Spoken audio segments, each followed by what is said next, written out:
Okay. I'm going to go here first. I want to thank my sponsor, Card Kingdom. We're going to draft War of the Spark here, best of 3 style. And in my affiliate link down below in the panels, you can find a link to cardkingdom.com. They are purveyors of Magic gear, Magic cards, Magic boosters, Magic product. They buy and sell. They offer 30% store credit bonus on your sold cards if you sell to them. It's a great way to continue your life cycle of Magic. If you're not gonna do anything with them, if you don't generally build decks, if you're mostly limited and don't really need a Magic collection in your life, go to, make sure just get those rares into Card Kingdom's sell cart and get something out of it. Keep it going. Oh, you want to redo the poll? No, I'm not going to redo the poll. We're just going to... The poll is the poll. The early birds get the format. That's the way it goes around here. So thanks, Card Kingdom, and let's enjoy. Let's get to 4 wins today. Let's get some profit.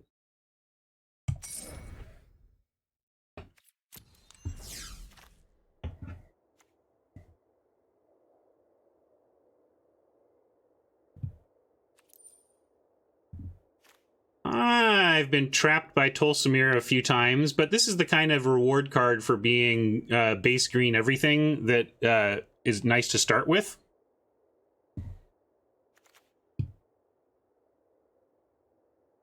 Looks like there's some good conversations. Oh, thank you. Adjust the scene. Here's the draft view.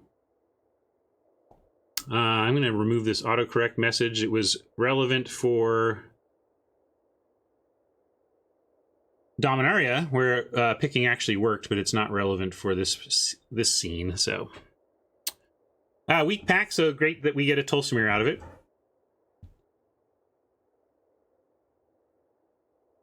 Yeah, if we... there's just speculation about why they are doing it the way they're doing it, given my little rant there. And I don't want to speak to it right now. I want to do this draft, but I will definitely be talking about that on LR today, so... you can look forward to that for sure. I want to speak to that point with Marshall because he's had questions about it as well. In fact, actually, before I forget, I want to make sure that gets on my show notes list. Talk about the ranked BO3, BO1 pressures. There's a lot of complicated legal and design pressures on Wizards' decision there that I can speak to.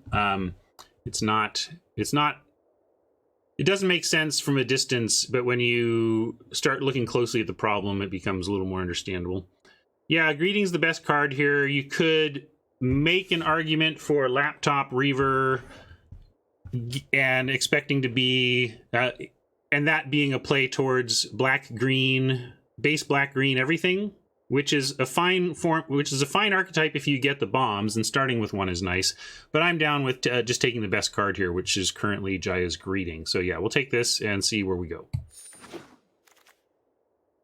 Could still be base green, play everything, and we play a Jaya's Greeting. Here we have a Callous Dismissal. There's a Thunder Drake, but I think you would want the first Dismissal over first Thunder Drake.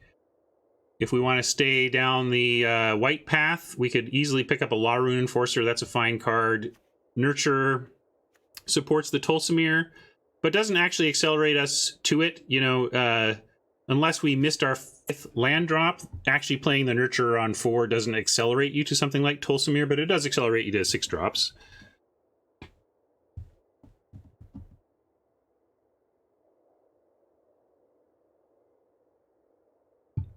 One thing to, if we think this is the best card in the best archetype, like if this weren't here, what would your pick be?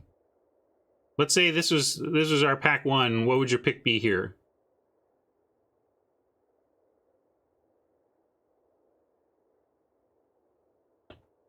Because I think here I would take Callous Dismissal, and so I just want, and that doesn't mean you ignore Tolsimir. Tolsimir is absolutely in our pile and should be part of the consideration. But I like to do that and say, am I being blinded by Tolsimir? Let's start by saying almost a vanilla test for the pick. If you were just here, where would you go? So But, so then I say, okay, given that Dismissal is where we would be without Tolsimir, is Tolsimir so good that we want to take the Nurturer over Dismissal? And my feeling is no. Like, Nurture is not exactly how I want to be fixing anyway. You're partial to flyers. Is that a leak? It depends on the flyers. I think it's important to have flyers in the format. Oh, you mean like Thunderdrake versus Dismissal? This is I think they're pretty close to me. I like these cards both a lot. I think I'm higher on Thunderdrake than Conventional Wisdom, though, because I am pretty high on flyers. But I think you'll take as many Dismissals as you can get. Like, literally, if you could get 5, that seems great. And I'm not going to play endless Drakes, and I only need, like, there's other flying options. So, yeah, you want Drake for the memes. But, yeah, Drakes tend to come around later, and Callous Dismissals just aren't in packs. So, I'm going to take Dismissal and not worry about this Nurture. I think the pick was really Law Rune versus Dismissal, and we try to get better fixing than the Nurture, and accept Nurtures much later if we can get them. I doubt I'm splashing Drake even in that scenario, but I think Dismissal's that good. So I'm going to start with Dismissal. Dismissal works with Jaya's Greeting better than the green card work with Tolsimir. Like, here's a fixing. Here's where I want to be with fixing, right? Yeah, Drake's not really a splash unless we've really felt like we're just so weak to flyers that we have to do something about that. That's when I would do that. But here I'm willing to take a New Horizons, or, well, there's Honor. Honor goes back towards, you know, if this weren't here, I'm probably taking Honor. But Tolsimir is worth trying to play, and everything gets splashable with New Horizons. So I'm going to take, and also, these both can wheel. These are sometimes wheelers based on the bots that draft. Yeah, sometimes Honor wheels, but sometimes New Horizons wheels too. Sometimes neither does. It really does depend on, I think, where the bots land color-wise. But I'll take New Horizons here. So we're a little bit split, and we'll see where it goes. Dismissal number 2 or Thunderdrake number 1. Yeah, I doubt either wheels. You're right, J Watt. Too many picks.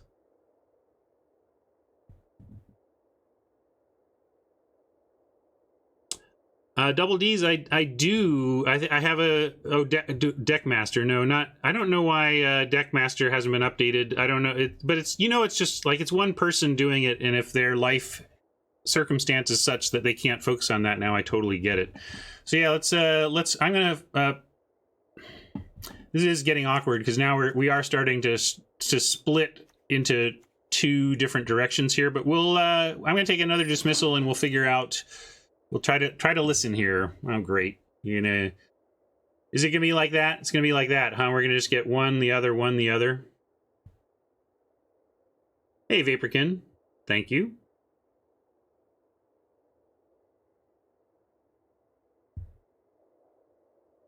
Yeah, Plaza is a consideration, but I would rather have Band Together over Plaza in a green deck.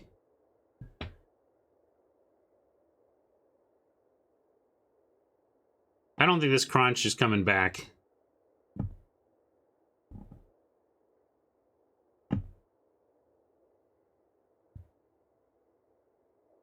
Blue-green. Yeah, I'm just going to take Band. It's too good. And we can totally head towards green. I don't want to have to play a Mana Geode, but I actually like this better than the 2/4, I think. 2/4 at least blocks. Maybe it's not better than the 2/4. I think this is right in line with the Nurture as, like, yeah, you can, but don't necessarily want to. There's support for the Silverwing. We could take Heartfire and just continued bouncing back and forth between our our options. Heartfire is especially good with the Callous Dismissals we're building up. I'm going to take the Heartfire, actually. I've talked myself into it. And then we'll take a profit here.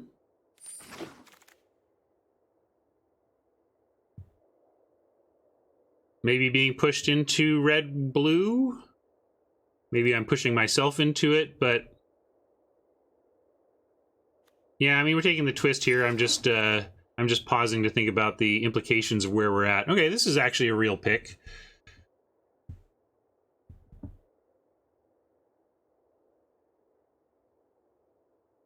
Twist number 2 is not really where I want to be at. And there's a courage if we think we could bounce back this way. But yeah, I think it's like no escape versus courage is the pick here. And I think we're just...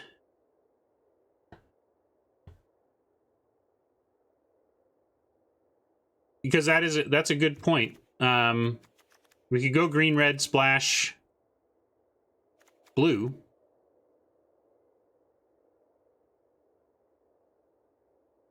Yeah. It's funny because I think these are almost equivalent also in terms of how I respect them in their respective decks. Like, Courage has higher upside.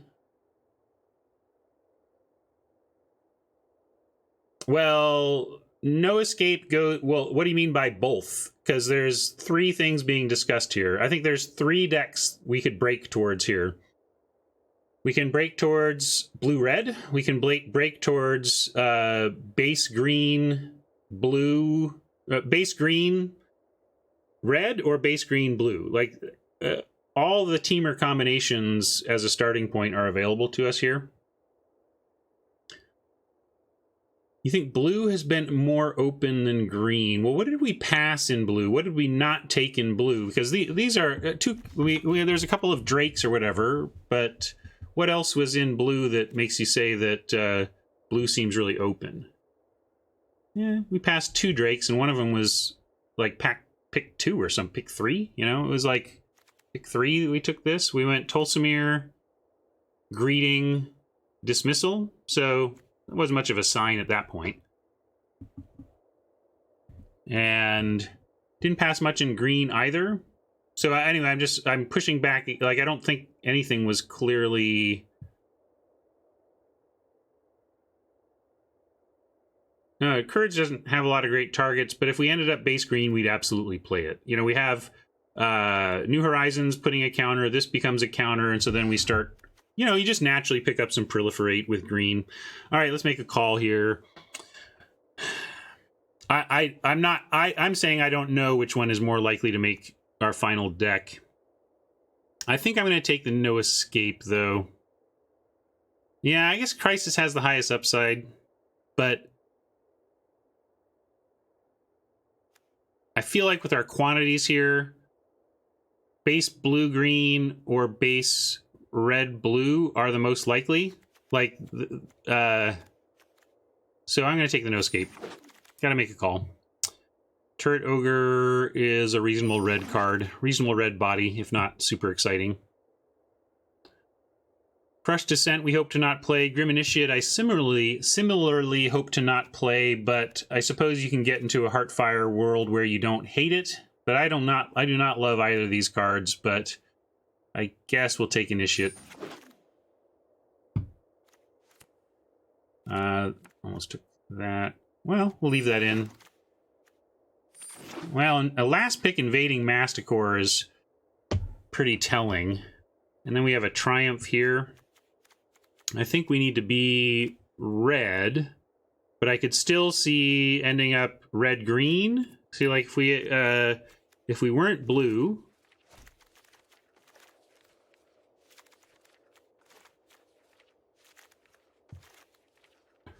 this isn't a bad start, right? There's some weak cards here. We don't want to play that. We don't want to play that. Probably wouldn't. But the rest of it's solid. So this is a total place we could end up. I'm going to take the Triumph here. I love me the gems, but we're in a spot where we had such a split pack 1 that I'm not comfortable with our current level of playables in a final deck.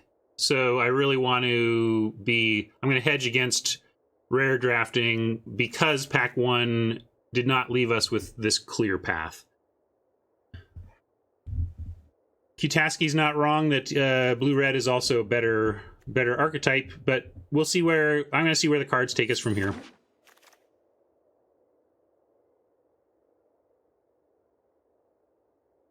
Well, certainly not to green, huh?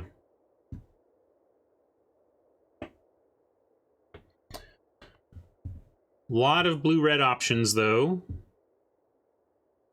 We can take Oath for gems again, but this could be a place where there's could be a gem pick. We're gonna wheel something here. We might wheel anyway.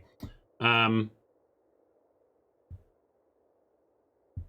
I think you've hit the right question there, Hector. I think it's Ashiok, Weird, or gems. Oh yeah, Prophet's in the discussion as well. But Weird is more likely to wheel. And yeah, I think I think let's eliminate Ashiok. This is not in a heavy spells deck. We're not going to have enough reliable defense for Ashiok, I don't think.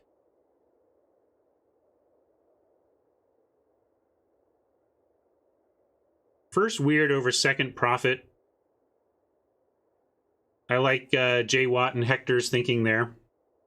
But I think I also like what Fiddles is saying. We're going to take gems here. This is a perfect gem spot. Like, we're talking about Prophet versus Weird, and those just aren't going to be the difference makers in this draft. It's not going to move that needle enough. So yeah, I'm going to take gems. Yay! Rewarded. All right, we're locking in.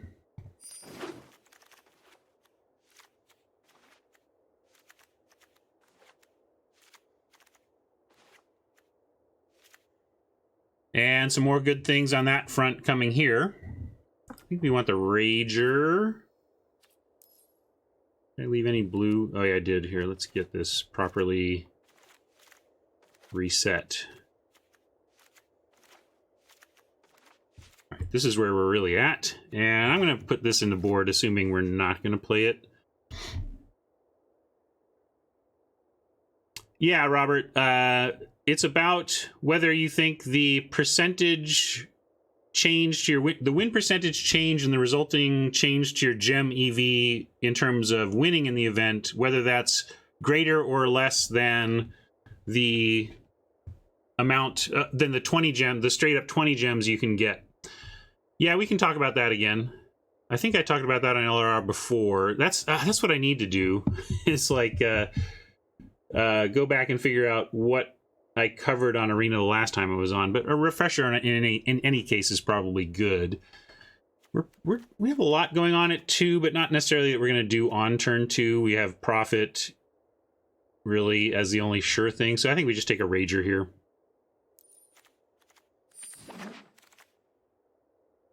I wanted to check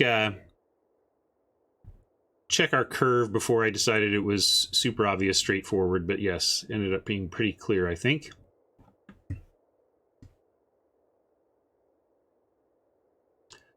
Robert says, Prophet and Weird seem like key cards to the archetype.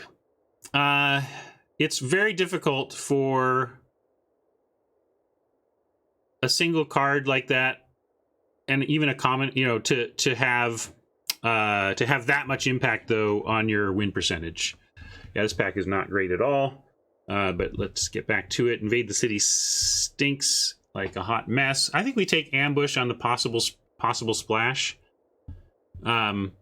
Yeah, you don't hold your breath on somebody doing something great with this. It's just maybe in Constructed you could get something massive, but basically we're taking Ambush on a possible Globe pickup,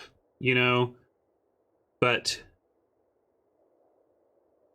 the Red Weird is it would be a much tougher choice, Robert. I think then you're getting into like your win con, yeah, Red Weird would be a tougher choice. But it's still not as much as you think. I think one thing to remember about the sure thing of 20 gems. Like, I've had amazing decks where my spells didn't matter at all. I just went 0-3 off of complete mulliganing and then getting mana screwed, right? So the fact that there are these times in Magic where your spells don't even matter makes that sure thing 20 gems helps show how that stands out as a valuable thing.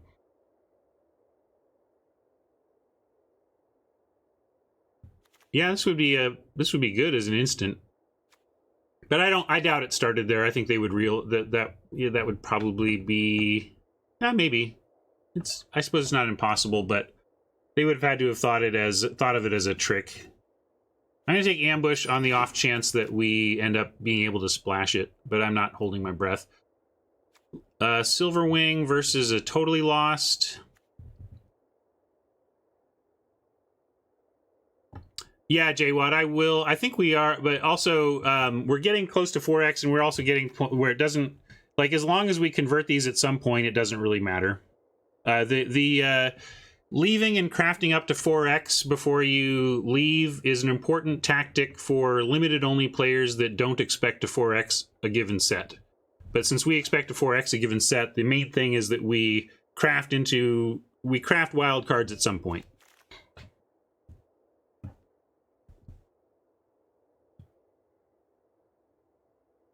That's cool, Robert. I try to show people who are on a very tight budget how they can approach that EV decision. But yeah, we'll take a Totally Lost here. Pyrohelix isn't amazing, but it's good enough, and I like it better than Stealth Mission.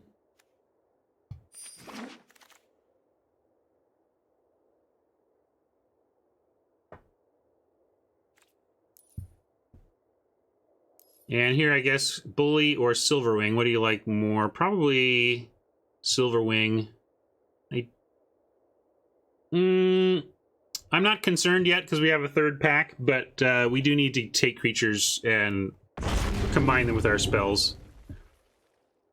It does work somewhat similarly in paper, but also, again, it depends, what are you in it for? A lot of people don't rare draft in paper because they just want... Yeah, the blue's not amazing, but we've got Row's Outburst and Double Dismissal, but we can be heavy red. Pick up some globes, and then I'd like to play this Ambush, even though we're low on creatures. Now, I'm just never bringing this in. I can't imagine in what world we're bringing in Demolish. It's more likely that we either have to play Descent because the rest of the draft doesn't go that great, or that we end up like splashing a Forced Landing. We'll take Descent.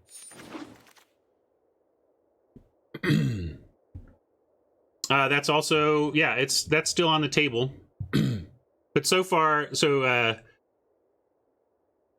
Ampelos says, why don't you consider going red-green, splashing Outburst? So far, we haven't seen any green cards or red versus blue that would really change my picks, though. So, like, if we still end up there, we might end up there, but I don't think we've had any picks where that consideration would have changed anything. Gee, George. Okay, well, we're going to show George how to roll then. Make sure George knows what to be doing. Because certainly, regardless of whether you expect a 4x or not, if you're a limited-only player, you should be using your wild cards. So we'll take a look at that before we finish here. But let's wait until we see what our rare is. Maybe we need to go craft it, and then it'll be a good example. So we'll take a Ceratok here on the possible green plan still being a thing. We could take Assailant as a creature and red, which we know we're going to be. We got to be red at this point. So a second Totally Lost, though, does help. I'm going to take the Totally Lost. And the Sprint.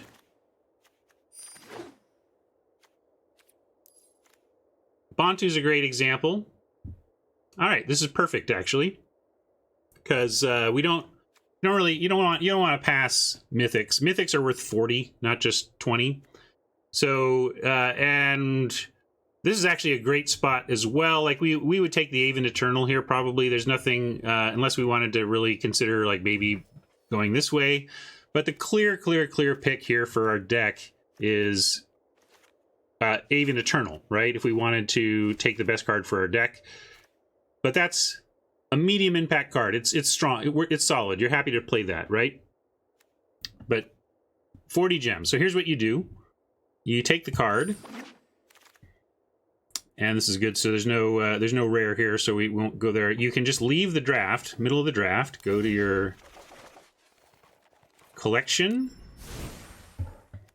and look up Bouncy. And we see that we already have one, and we're about to get a second, but it's not in our collection yet. So we're going to go ahead and craft 3. And let's see, what else? We took gems somewhere else as well, right?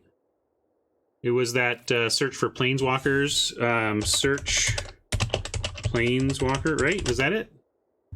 Did we take and ignite the beacon? Oh, it was Oath?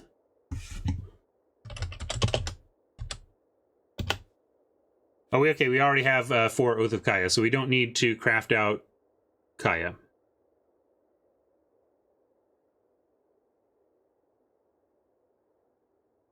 Yeah, we do have Tulsimir. Good call. I think we have 4 Tulsimir too. I feel like we've drafted him a ton. Yeah, so we got 4 Tuls,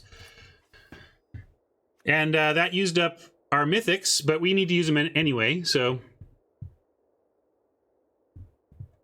yeah, GT Love Sick. This is for limited only players. This is essential because it's a way to convert your wild cards into gems. So then we jump right back in the draft, and now when we finish this draft, we'll get gems for that. Did we catch all of our rares? We got Bouncy, Oath, Tulsimir. Yep. Okay. Just making sure. I figured chat would be right, but sometimes chat's wrong. Well, I guess we just I follow through on what I'm saying. You can just have any number of dismissals, so we just take another dismissal. Yeah. Yeah. I'm going to put my dismissals where my mouth is. We're just going to take all of them.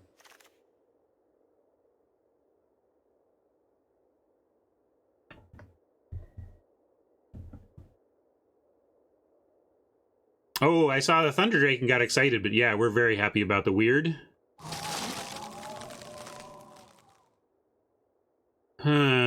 Ashiok. Well, we seem a little light on win cons. We have 1 time twist. Oh yeah, this Thunder memes would be great, but the red weird is just perfect for this deck. We'll take Ashiok for the board, yeah. Welcome to my world of nightmare. All right, cool. We get a nice 2-drop creature, either another Rager or a first Visionary.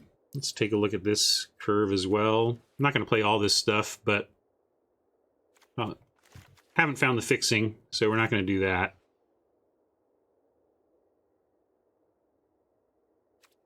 Yeah, I do love looting, but the Rager's hard to argue with.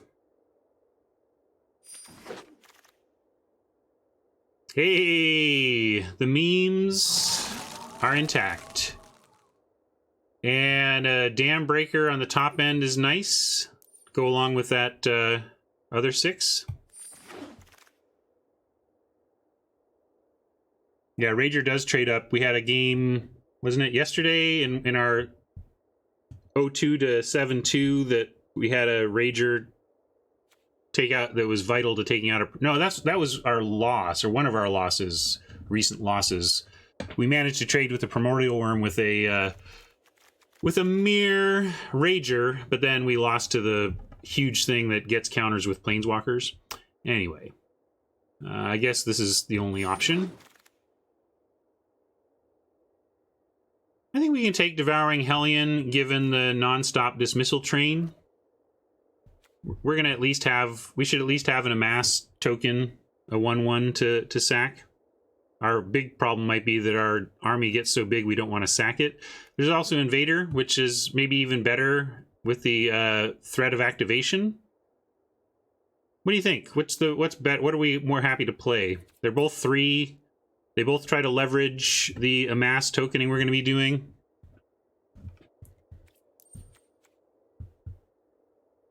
Yeah, we have an initiate we could put back in. I don't know if we'll run it, though.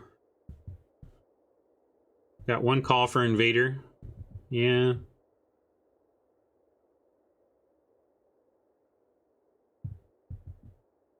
Some support for the Hellion there from Robert.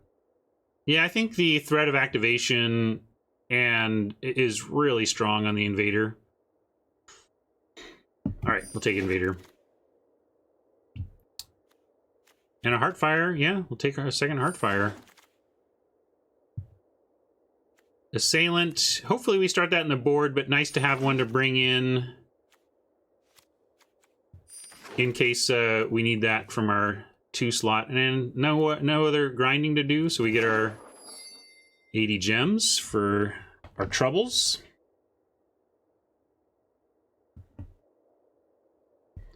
Give me a second to start that. And I'm updating my spreadsheet here. You can watch me do it in real time if you want. And in doing so, I'm reminded that today is June 13th, which is my dad's birthday, and he turns 80 today. My dad is 80 years old. I'm going to give him a call after the stream. We're having a big party for him on the weekend, though.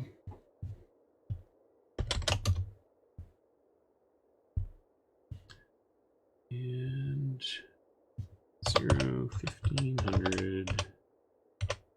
A gem grind of 80. All right.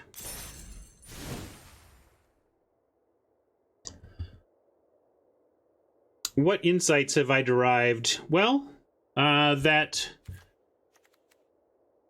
my match win percentage, best of 1 versus best of 3, isn't as disparate as I expected it to be. And in fact, like my best win percentage seems to be at ranked best of 1, which goes against my expectations of having a better chance to win in best of 3 because I can leverage a higher single game win percentage into an even higher best of 3 win percentage.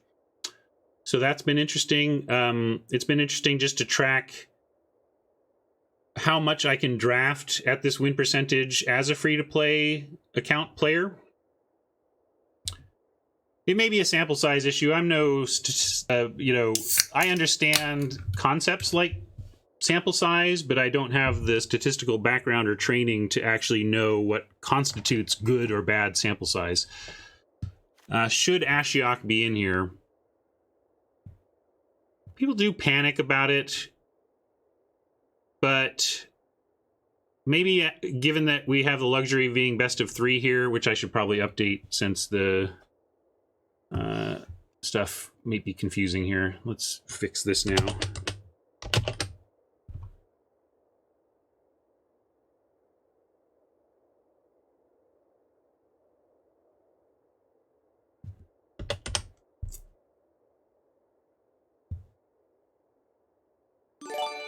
Yeah, it's hard to protect Ashiok out of the gate, so I want to see that our opponent is also doing kind of sit-back control-y type things, in which case if you can land an Ashiok and they're not pressuring, then you've got a win condition. So, yeah, I like... let's see, we got a lot of cuts to make anyway, so I'm down with Time Twist, not doing much without a lot of Planeswalkers and creatures. Our current as-is creature count is 10. We can go a little lower than that, but we don't want to go too much lower. Are there any creatures that we hate? Silverwing, I don't hate. We're going to not play Crush Descent. I think we run all of our creatures. And not that. Probably not that. Transmutation can even start in the board, I think. No, I'm not going to... we're definitely cutting a sprint. I'm not going to cut either Heartfire. We have all these dismissals that we can use, so we'll combo it with that. And I also love the old Heartfire in response to removal on your stuff. Well, there we are. There's 40. What do you think of that? Is that all right?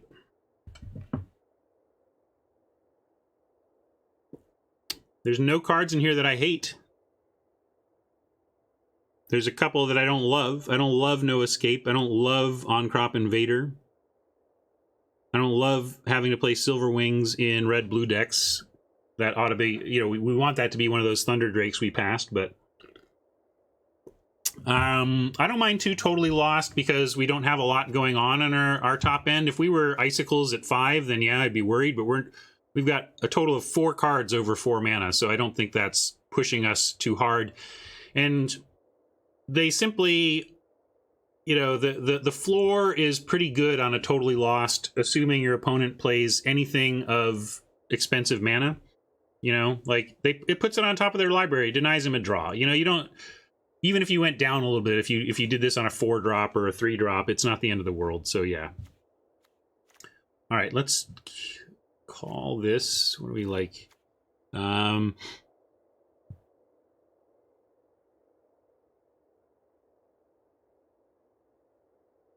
Callous. It's got to be about the Callous Dismissal.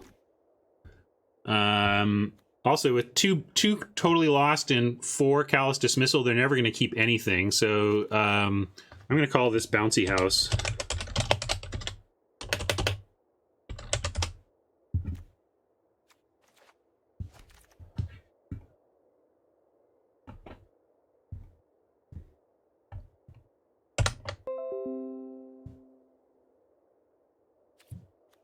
Tron's is a castle. Mine's just a house.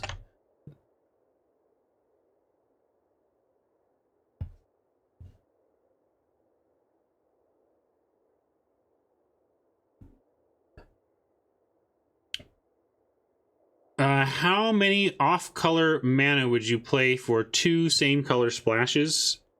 So you're saying like if we were splashing, say, 2 Domri's Ambush or 2 green cards in this deck, for example, my target is 3.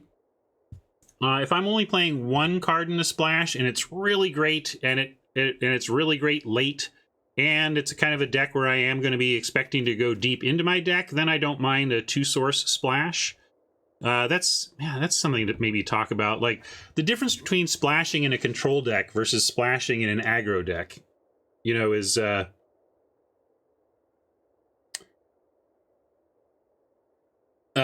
I got distracted by Call Us Dismissal. Good, that's funny. Splashing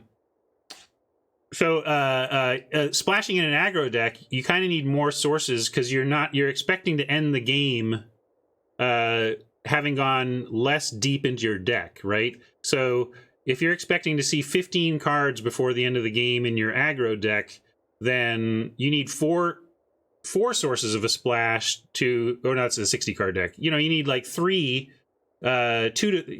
splashes to have a realistic shot, you know? Whereas if you're in a control deck and you're expecting to get 20 to 25 cards deep into your deck before the end of the game, and the single splash is powerful enough that you can hold it for a little bit, then you can get away with the fewer sources, you know, too.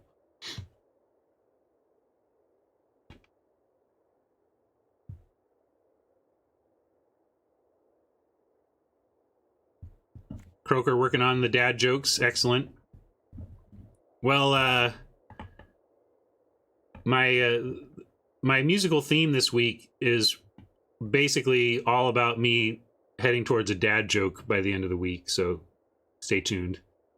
Anyway,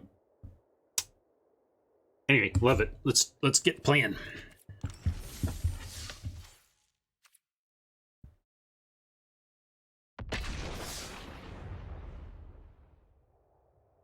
Exactly.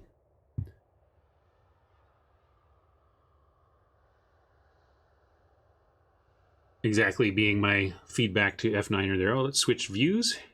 Not bad. Switch views before the game started.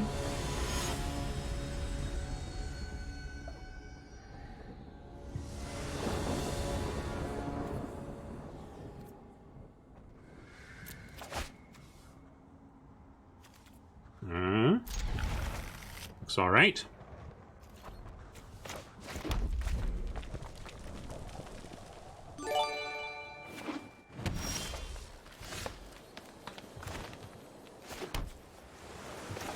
Pretty easy Rager here. We're just looking to Rager into Weird into see what our opponent does. Hopefully we get some value out of this Pyrohelix since we drew it early. Oh yeah. Oh, yeah. If Oppo goes Mountain Crunch, the Wrangler gets to 2, and then we can still Pyrohelix it from there.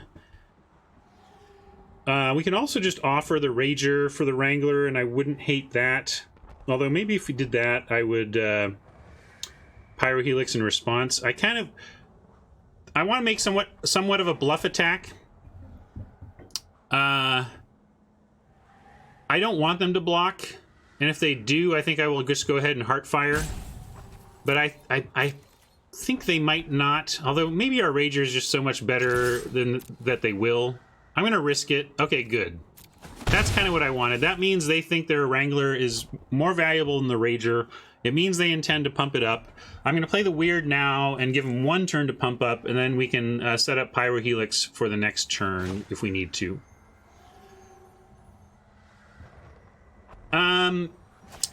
Hold on a second.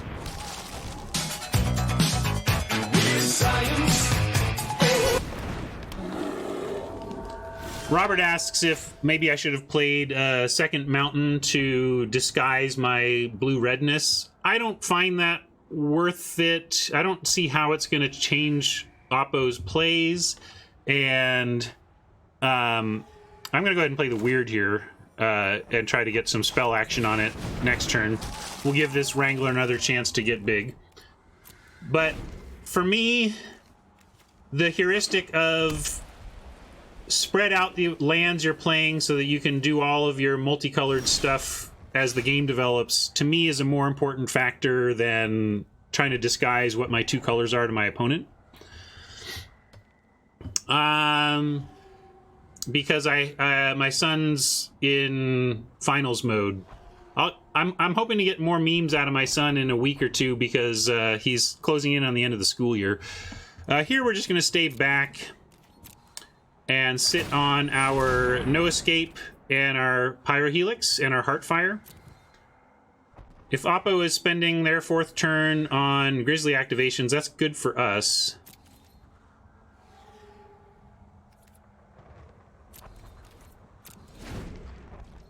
Yeah, for disguising colors to matter, it has to influence negatively. It has to influence your opponent into a mistake, and it's just really hard to do that. Whereas getting cute and not having enough blue down because I was trying to disguise something is absolutely in my range, and I just don't want to risk that. Right on, Fiddles. We'll catch you later.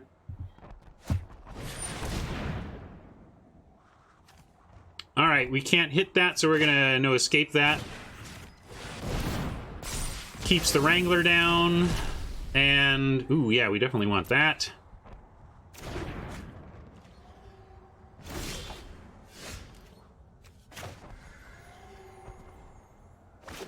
I'm going to attack in with everything, because then we have Pyrohelix plus Rager activation, and I think that gives us a lot of play here on this attack.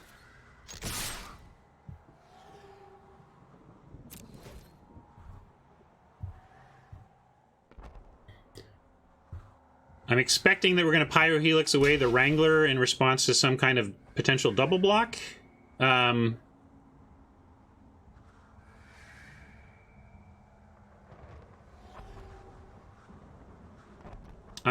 Oh, we could actually, if we wanted to, take out the Grizzly instead of the Wrangler. Yeah, I'm going to do that. I don't know. Let's see.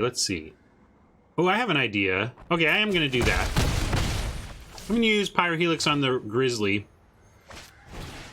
Oh, wait, I didn't see how it was going to auto-tap me, and I want it to do this.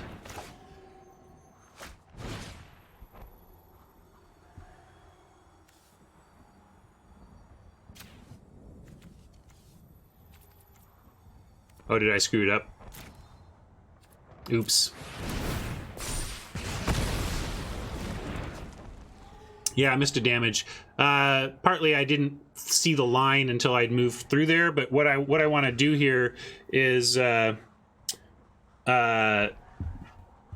Yeah, it was just because I switched my line. I switched my thinking mid-combat, and that kind of messed me up. But with Heartfire, if Oppo drops a big beast that would add a counter to the Wrangler, like this. So here's what I want. Here's what I was setting up to do instead.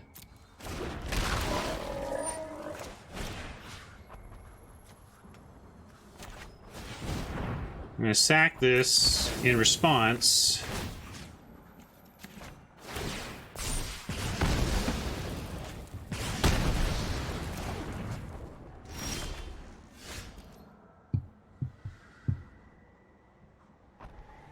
Was that trade worth it? Setting up this attack? Yeah, I think so. I like that play.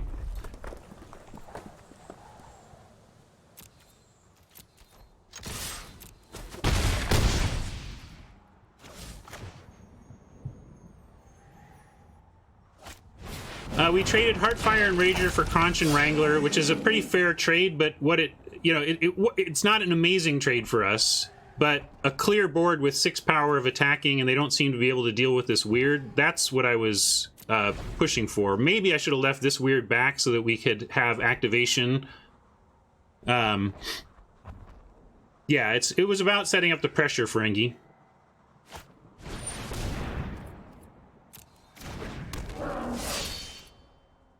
And I feel like we have a hard time losing from here, because now they are dead. If the weird is a must block. How about that? How about we just crush them? There's your Callous Dismissal over Drake.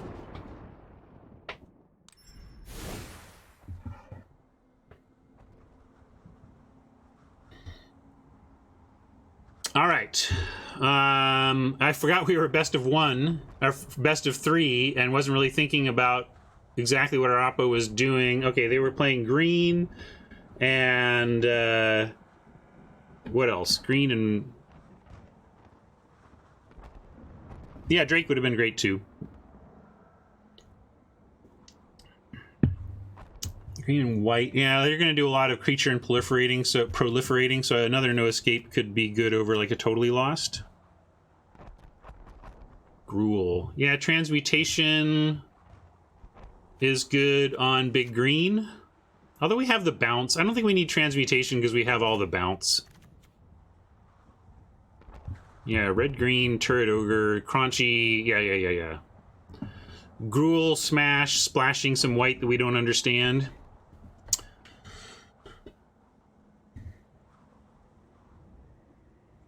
I think we're just going to do great with our bouncing. Might even bring in a blind blast so they can't block. And it does take out the Wranglers.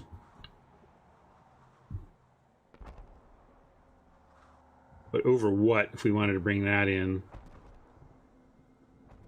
Again, I just like our dismissal plan better for big green. And I like the no escape for the hexproof plan they've got going. All right, let's do this.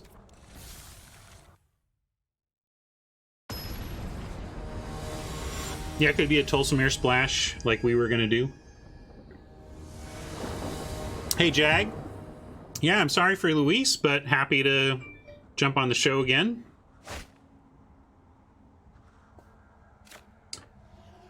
Silverwing's fine, because we're going to play... They're not going to keep anything on the table, remember?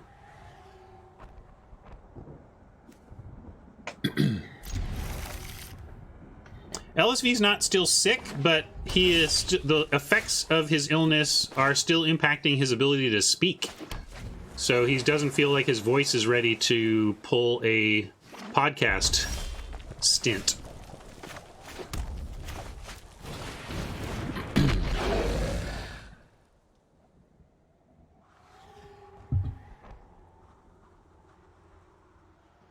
No, sorry.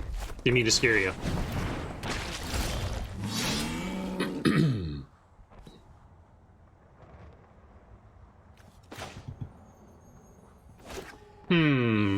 They're on Rager. Or, sorry, they're on Invader. I'm going to go ahead and attack with the Rager again. If they want to block, we trade up. and I'm cool with that. And if they don't, that's fine. We'll also set up a turn where we have no escape in Chandra's Triumph, but I am not going to activate Rager here or anything. We're just hoping to no escape something. Yep, sorry, Tron. Stuck with me again.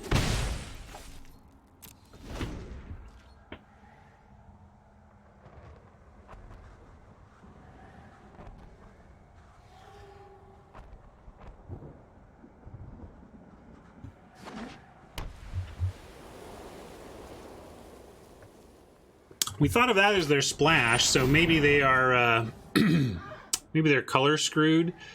There's an argument for letting this resolve and just taking care of it with the Triumph, which is removal that's going to work on that. And if they get up to something bigger, we might be sad about this. But we can also, yeah, we can also Callous Dismissal and no escape.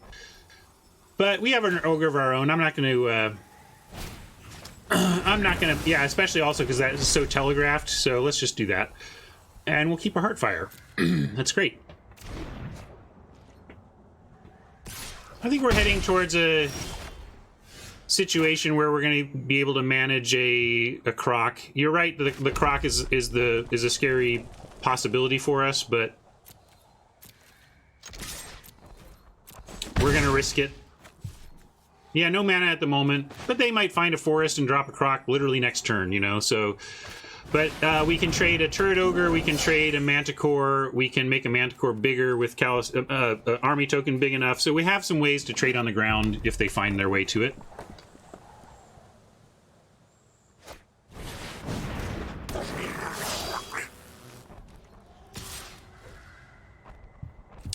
They can have this attack.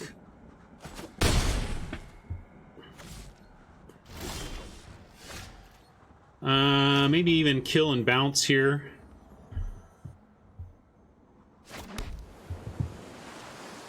And then if we draw a land for Manticore, we're attacking with a 3/3 army token, or if not, we have Heartfire sack.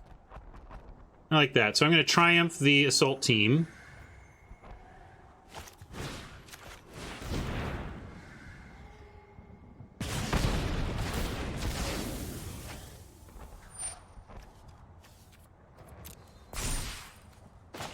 Dismiss here. Bring the beats. And we have Heartfire. Next turn, if we don't draw a land, if we do draw a land, we drop Manticore and really try and turn the screws here.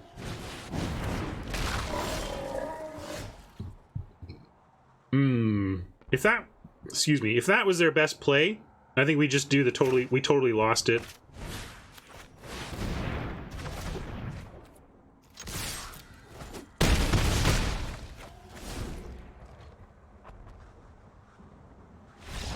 Yep.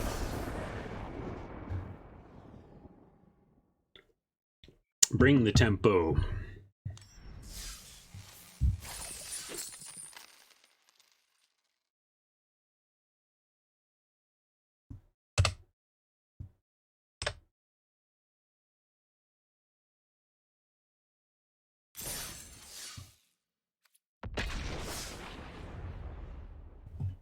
Back in.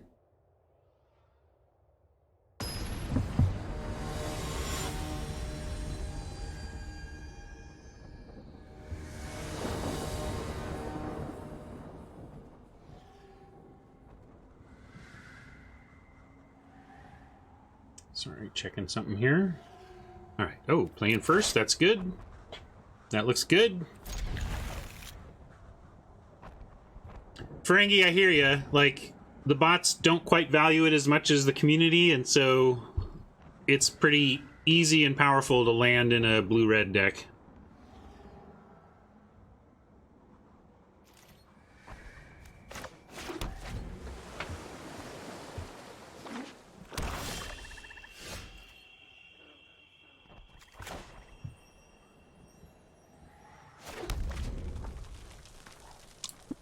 I hear everything is fine with North Korea, and we just shouldn't worry about that. Dear leader. No, we didn't talk Chandra's yet. I haven't even looked yet. Again, you guys will be amazed at how actually out of touch I am. Maybe you won't be amazed. Maybe it doesn't surprise you at all. But I'm actually pretty out of touch on news because I tend to stream and then get off stream, and then the rest of my life takes over my day or whatever, and I missed the news. So I still haven't even looked at this triple Chandra attack.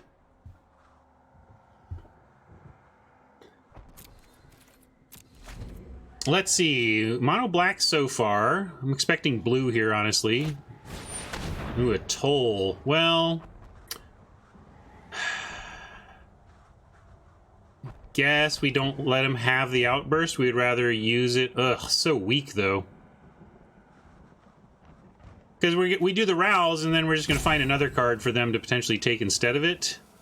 If we let them do it, we can just get rouse back with the keeper. We can still do that. All right, we'll cast it. And I'm going to do it on the token. Ugh, no, we're going to do it on the Reaver. We have dismissal for the token. And we will take what? I'll go with Totally Lost.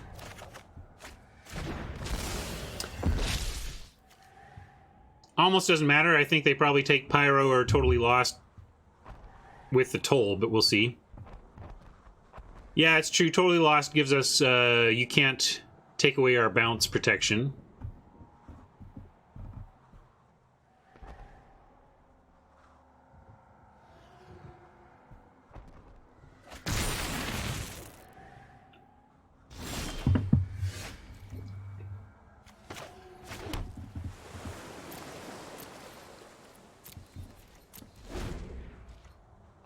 Well, they're stuck on land. Hopefully we can find something to punish them for that. Not finding it here. Not willing to Heartfire or go fetch or Totally Lost an army token.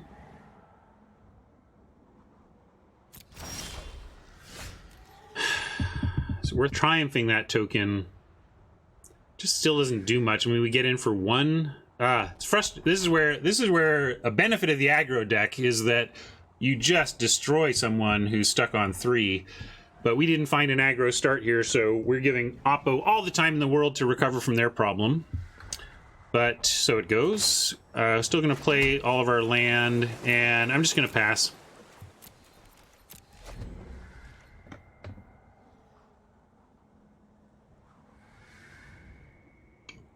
But would love one of our 6-drop creatures, you know, just something to try and punish Oppo for this, or draw our red weird and have the ability to get it pumped up a bit. I'm happy to block here if they try to do anything to make me regret it. I just turn the weird into a outburst, and that seems fine.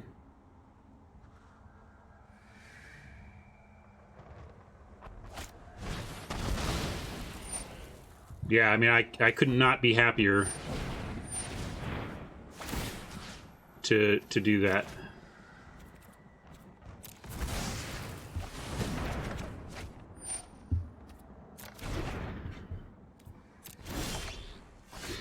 That's not great, though. Do need to find some action. Let's see. We have no rummaging, no looting. Is there any reason not to play this land, is what I'm getting at, looking at the rest of the deck? I'm going to say not really. Yeah, Davriel could be... Alright, I'll keep a land on the Davriel spec. We don't really have too much to do with... Like, the difference is we go to 7, and we draw another land, we go to 8, and then we have... I'm going to do it. I'm not going to risk Davriel here, because actually the prospect of being on 8 next turn could matter.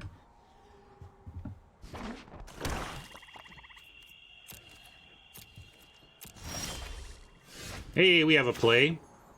Is it worth totally losting whatever their first play is to keep the hand full? Yeah, yeah, absolutely. Just that's why I like Totally Lost. You're not down a card to cast it, even though it's bounced to the library, so you're not down a card.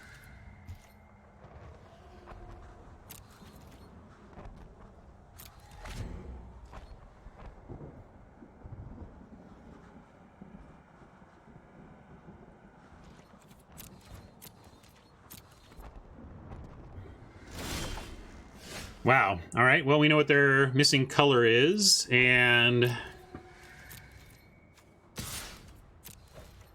they know we have the outburst, but I gotta try and pressure them while they are struggling, so I'm gonna go ahead and go shields down to get our creatures out.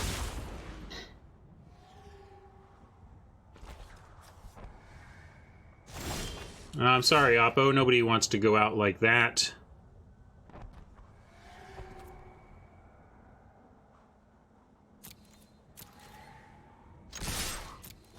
I am going to keep 5 mana up, though, and now we have Totally Lost, and I could play the island and have Outburst and Triumph as well. Might be worth it, given where they're at. Yeah, I'm going to continue to not worry about Davriel. I think if Davriel's their play right now, that's actually okay for us. That's fine.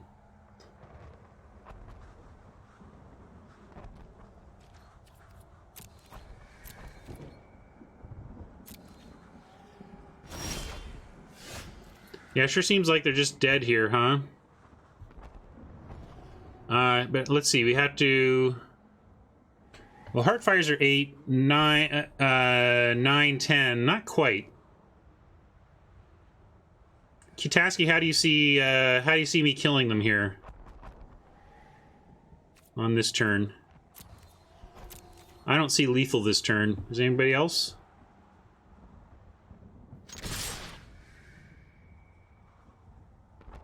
Yeah, but not if we sack it, right? We gotta sack things.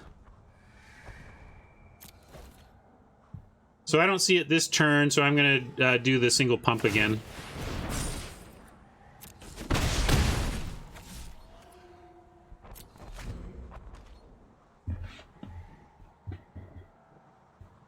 But we're obviously in a good spot, even if they, yeah, didn't even have to show them anything. Sorry, Oppo. Yeah, I saw 11, I think.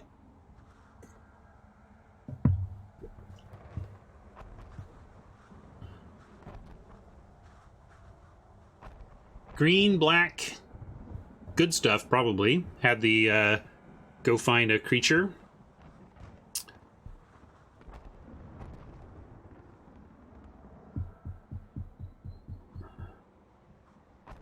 Don't know what all we change, though, if anything.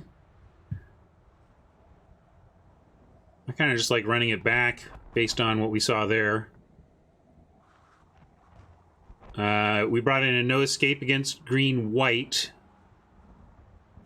Or green-red, I guess. But I think this is fine.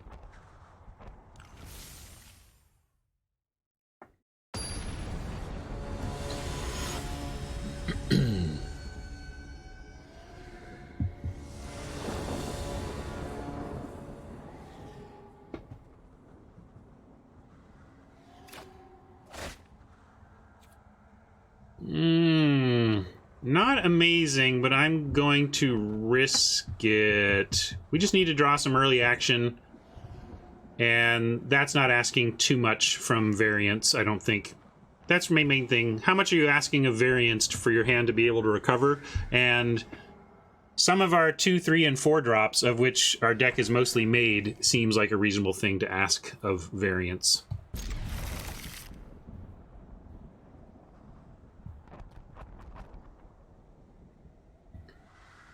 Crush Descent would be a good card against the finale if we were sure that we were going to have Crush Descent and 4 mana available while they were going to try and finale, but that part is not guaranteed, and Crush Descent is not quality enough in other contexts to be worth that, the pursuit of that one scenario.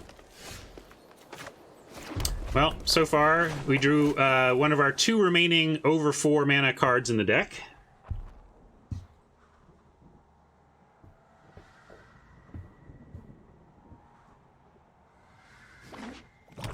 GT Lovesick, what I mean is, our opening hand had 4 lands a Heartfire we couldn't play immediately, and 2 big spells. So that's not a great hand. If we do draw nothing but land, we might get run over before we deploy anything. Or if we get super unlucky and draw nothing but our remaining 2 big cards, we could get run over. So the question is, what's the likelihood of us finding what we need to stabilize in time in this game? And that's what I meant by, what are we asking of variance? Sometimes we're going to stabilize in time, sometimes we're not. Variance is going to determine whether or not we're successful at that. What is our chance? What does the line look like? Of what percentage of the time do we successfully stabilize and make a game of this versus flooding out or big spelling out and just losing the game without a fight? And that's just a question of variance, and so that's what I was asking in terms of, yeah, versus the risk of a mulligan, exactly. So we, unfortunately, and you can see, like, we've had, what, 3 draws? No, 4 draws. We've had 4 draws, and only 1 of them has been in the realm of what we were wanting, but even that is hopefully enough to at least slow them down. Are they out of land again? Or did we get put on the play? Maybe we got put on the play. I can't remember. Well, they looked green-black, so the plaza doesn't surprise me at all. It looks like base green-black good stuff.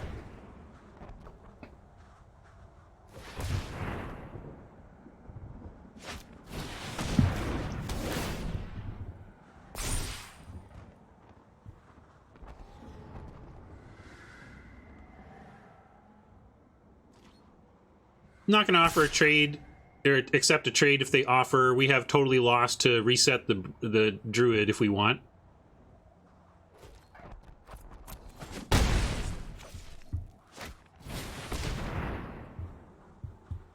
This will be interesting. What are they going to get out of this?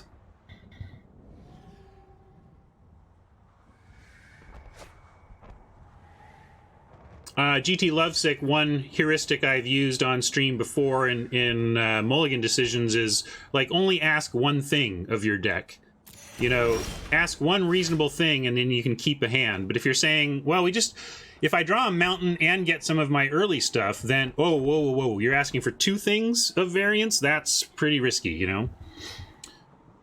Okay, so I was going to consider totally losting it, but we can't. We have the dismissal instead, although kind of like just using our mana. I can start with an attack at least.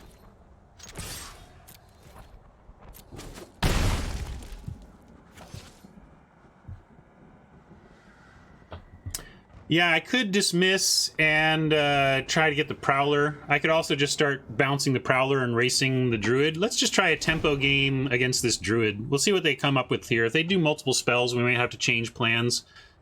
But I kind of like, sure, you attack me for 3, I'll come back and get you. We'll catch up on this race.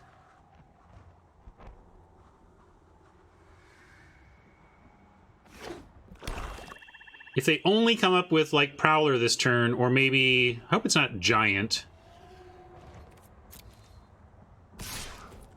Yeah, I think the 2 plays were Dismissal, hold up Heartfire, or just wait on everything and hold up Totally Lost. Ooh. Wow. Bold of Oppo to kind of just power that in there, actually, into blue.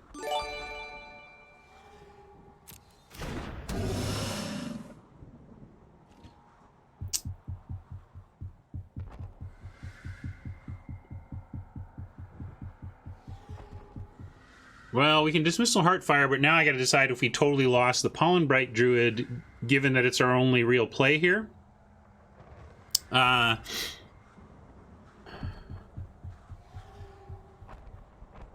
If I bounce the Druid, yeah, it will put a counter on the Croc, but does that matter all that much? I guess if they proliferate, it does.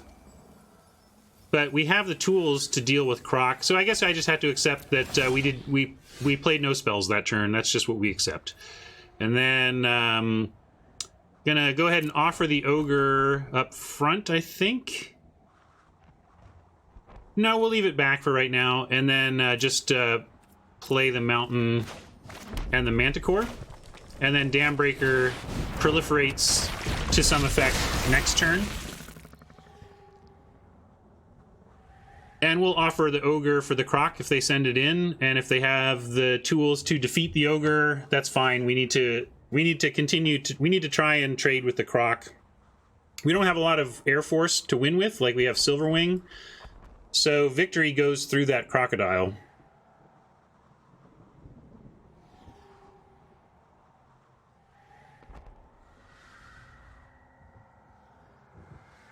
It really, you know, it's funny that we've faced Crocs in both of our matches so far, just because it's a really good card against our deck. We are on the 6 bounce. You know, we have 4 Callous Dismissals and 2 Totally Lost. So if we go to 3, we'll definitely cut down a Totally Lost for a counterspell. If this Totally Lost had been No Escape, it would have been much better for us.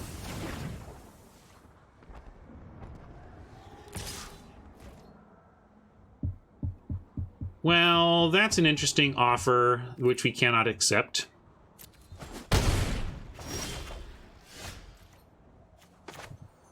But we get to dam break here and get our army into trading with Pollenbright Druid range.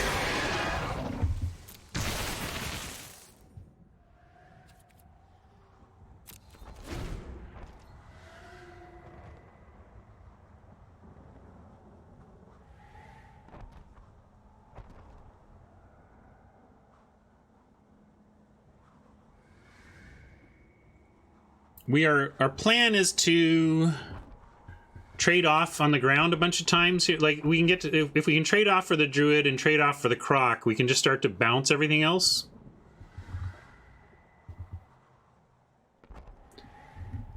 I don't want to trade the Turret Ogre for the Druid because I want to save, I wanted to trade the army token for that, and then also we were coming out with a Dam Breaker that was going to hold the ground. Basically, I don't want to offer trades for things that aren't the Crocodile, because we might need to trade for multiple Crocodiles or trade for that Crocodile multiple times. And as I said, we don't have the tools to deal with the Crocodile except trading on the ground, and we win in this deck by attacking on the ground. So it is a real problem for our plan, our ground-based win plan. And they're showing yet more trades in their hand. So we're trading a lot on the ground, and I want to use all of my resources towards trading for that Croc while we can.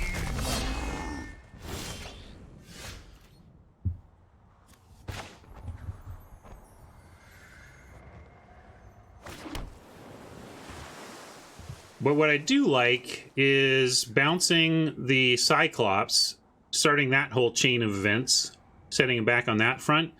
Then the 3/3 becomes a 4/4, and then we actually have attacks. We can send in Dam Breaker and the 3/3, and then we have Heartfire. Even like let's see, we even have Totally Lost available if they double block. So that's great. We're gonna do that. This dismissal gives us a lot of play this turn.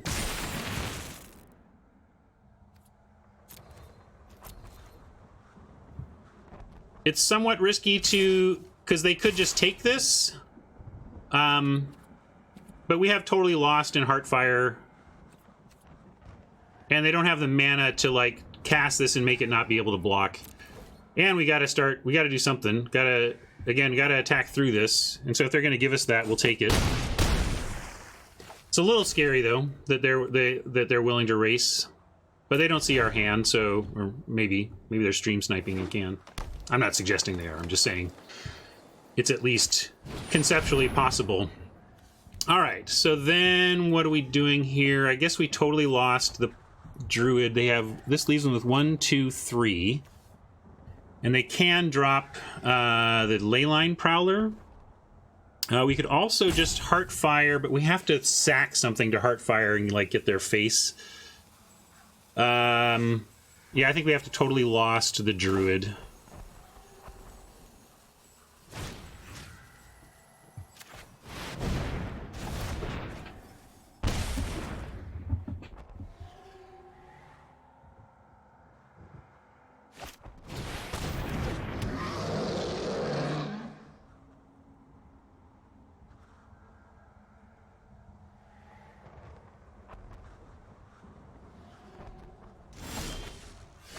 Oh, what a draw.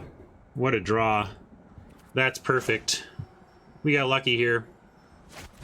We can just take out their Prowler, and now they have a forced block that must make the Croc trade.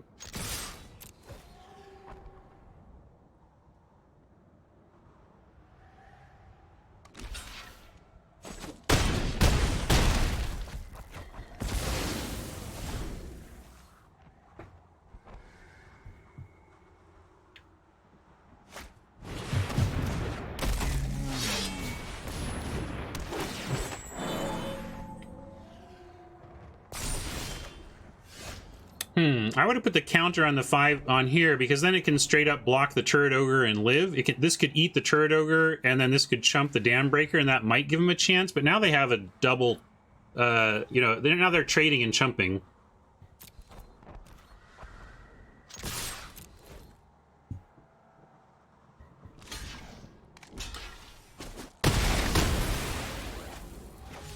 I think all of us at all times have every reason to be screaming into the void, Nick, but I hear you. I hear what you mean.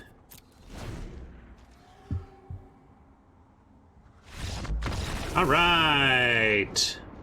Just like that, 2040 into the gems.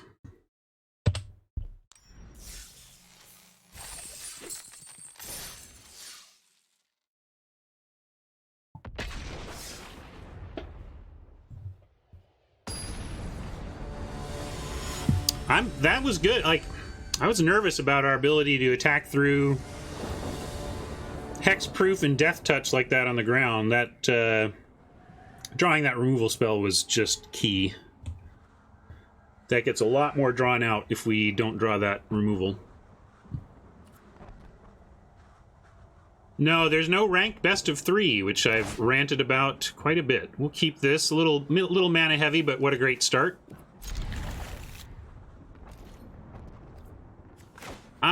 I'm in a perpetual existential crisis.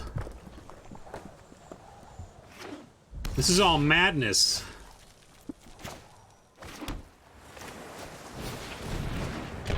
I think nothing triggers my existential crisis quite like yard work, quite like mowing the lawn. When I go out there and mow the lawn and realize that I'm putting time in my life towards adjusting the height of a plant to meet societal standards of acceptable, I just wonder what am I doing with anything?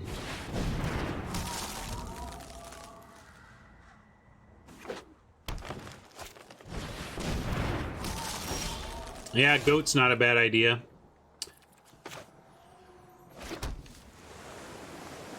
Well, we're just gonna start the dismissal train now. I guess we could... Yeah, no, we're gonna do this.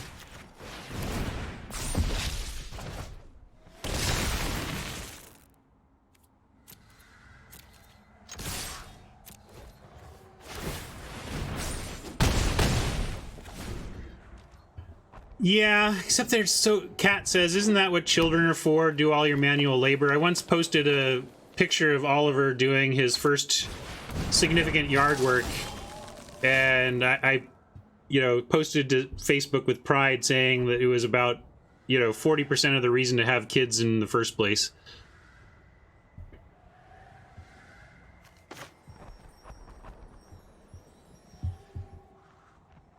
Okay, let's see, what are we happy to do? We're happy to trade Rager for the Weird, and our Weird has a good attack. We sure hope they don't have giant growth. That would be quite a trick, but I haven't seen much of it, so we're gonna risk it.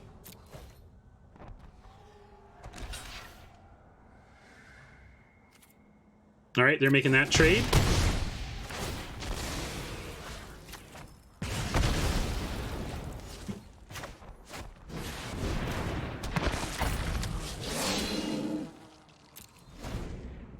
Oh yeah, I should have pumped for 1 extra damage. Good call. They should be at 9. We'll see if that matters.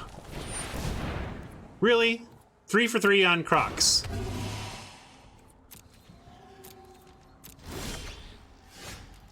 And the totally lost to laugh. I mean, I hardly ever see this card. It's shown up in...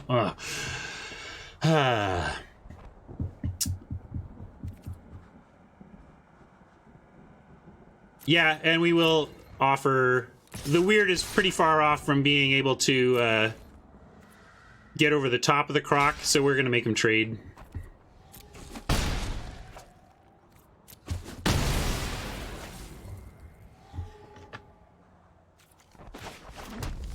I mean, I've been playing it more, I guess, as well. It's not obviously it's not unplayable. Not amazing, but it does some jobs in the format for sure.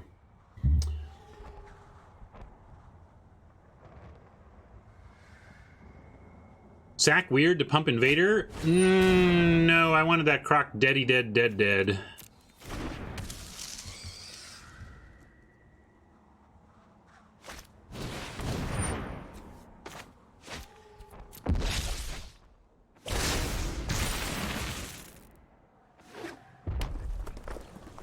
I was thinking maybe to try and get him into a bad double block, but I'd rather just use my mana this turn.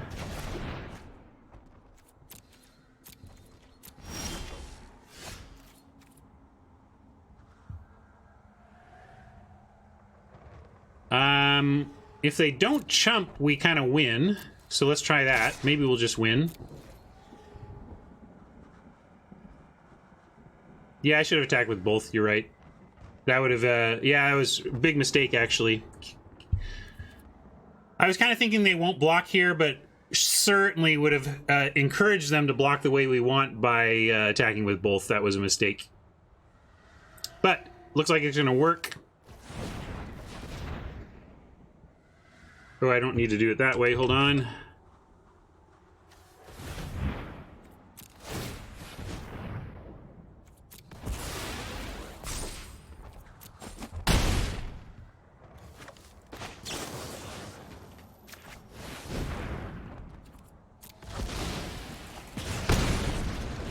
Whew.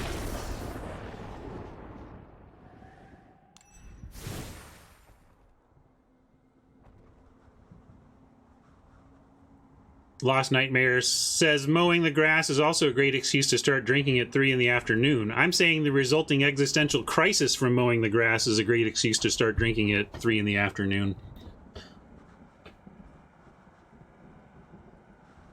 All right, let's bring in another No Escape and remove a Totally Lost in the face of the possible Hexproof.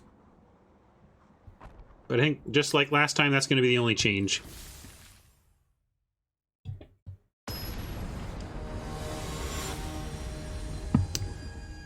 It's weird to me, Double D's, but move to my neighborhood and let's talk.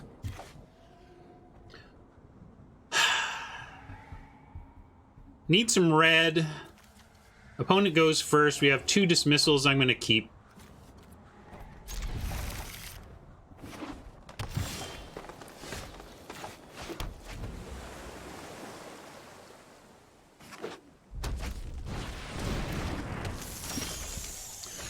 So you say things like lawn mowing is great catch up on podcast time. And I agree. But you know what's great catch up on podcast time? Like doing the dishes. And you know what is a job that makes sense to me because it has to get done, because without it, you don't have dishes. Doing the dishes. So it's like there are many things. I'm kind of talking and not thinking too hard about my play. I should turn back to my play. But it's the fact that the underlying activity is such a waste of time to me that makes it hard for me to get into that mindset, because I have plenty of things I could do to catch up on podcasts and whatnot. All right, well, I did the initial dismissal. I can do another. I'm not sure I even like the first dismissal. It was somewhat a do something because I want to cast spells. But now I think I'm going to wait. The weird might get bigger.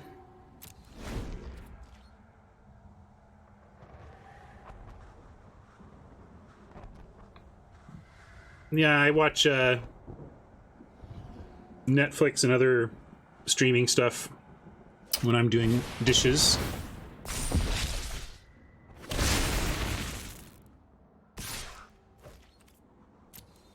Alright, mountain. Alright, found the mountain, which allows us to use the Triumph on the weird instead of going the bounce route right now. I'm going to get that done right away. We could offer this trade, but with a Heartfire in hand and an on-crop invader, I think we probably use it that way. But I do want to. I want to try to sacrifice this to value on Heartfire or on-crop invader ahead of his second dismissal. Although, if they're going to keep doing that, maybe we don't have that option.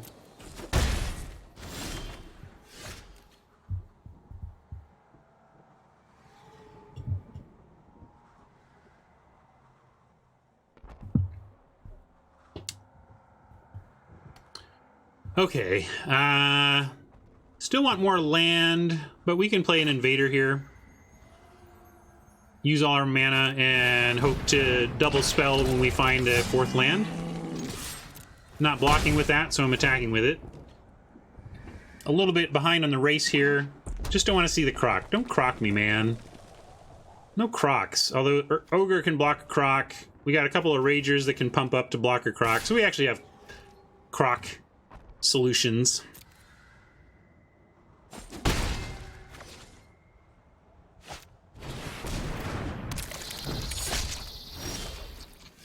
All right, found our land. Have Heartfire, have Dismissal. I'm going to start with an invader attack, though. Maybe attack with both, and if they block, we just Heartfire the Stinger and then dismiss the army.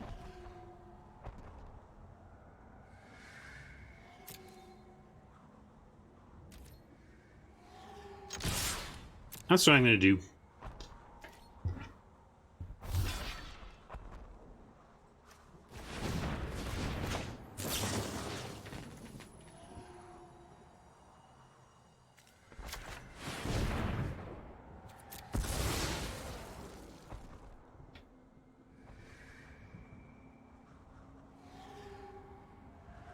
You like dismissal first? I was liking getting 1/1s to leverage with on-crop invade. You know, I liked having 2 1/1s over a 2/2. That was my thought.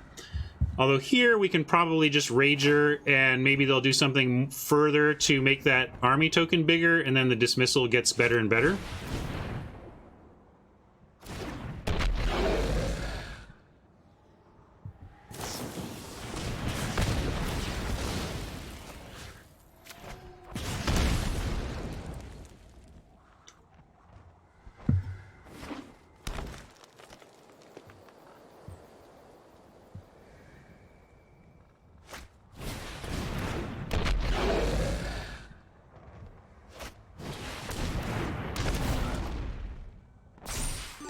Alright, spreading that around. That makes sense.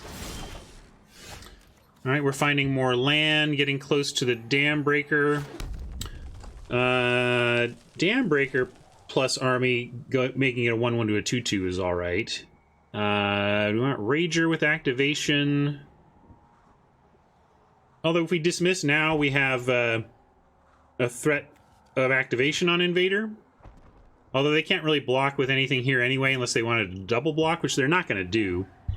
And we could just drop Turret Ogre and see if they have the means to attack through it beyond the Iron Bully. So that's really our choice here. Rager and Dismissal with a threat of Invader activation versus just Turret Ogre now. I guess I like Rager Dismissal. I think they're showing dwindling resources here. Reset Press wants the Ogre. I'm going to go with it. I'm starting the clock here, so I'm going to do the plan I landed on. See where it goes.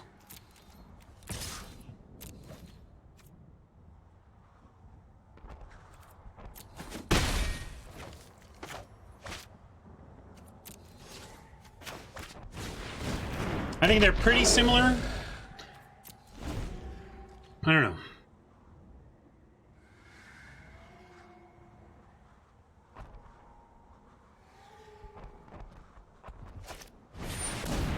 That's a spell.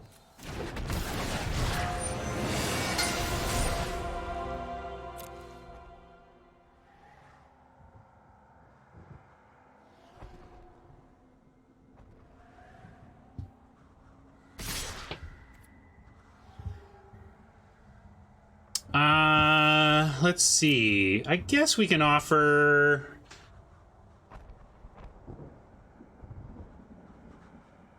we can either double block the bully or offer... If we block the Rager, then we can't... Yeah. I guess I like double block the bully. And then try to stabilize with Dam Breaker. Oh, Death Touch. That's a problem. I don't know, Ubermensch. Depends on where you're at. I think we will do this, though. Make a block to save some damage. And make a trade.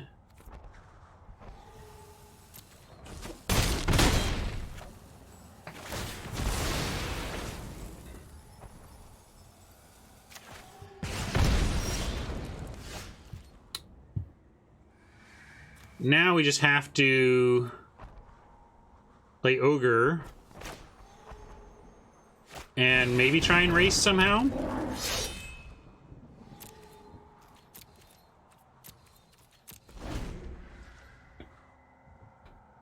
Don't know. Looking pretty grim on this one. You want our style? You got it.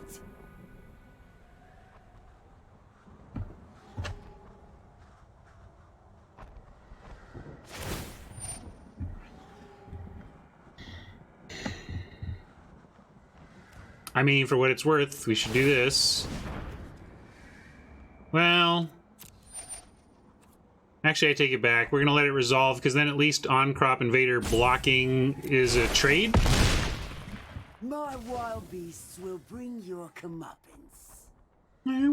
I've had red-green work. It can work. Get some good cards. A lot can happen.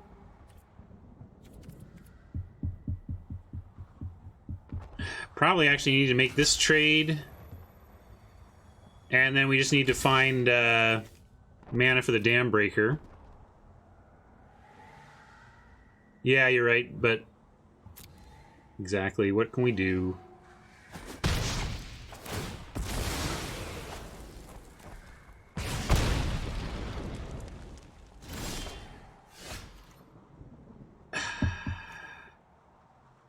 Well... We'll play it out. Technically, we can trade here. I don't quite have a plan to win. The trouble is, as usual, the God Eternal Ronus comes back. If we could just... If this were just about killing the God Eternal Ronus once, then we have stabilization, you know? But we don't. We just have a 5/5 Death Touch in a couple turns. Yeah, this is a... This is definitely a Prince format. It doesn't show up every game, but when it does like this, you're like, oh yeah. Yeah, Transmute coming in. Good call. But I think we can concede this now. We just can't even beat the Ronus, much less the Ronus with this Planeswalker and the other one. All right, so we're bringing in Transmute. I'll cut, I guess, one of the dismissals, but you could really just keep running them all and it'd be fine. Maybe cut the Pyrohelix even. I'll cut one dismissal.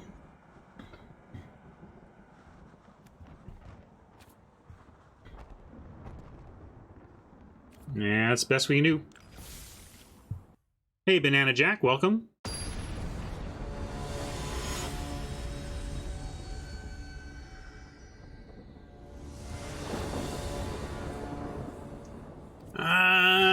You're not wrong. We could play the 2 Totally Lost and then mill, but I think we'll try it with this. We're just try and dodge. Let's try and dodge it. We get to keep this. We have a no escape for some of their problem cards.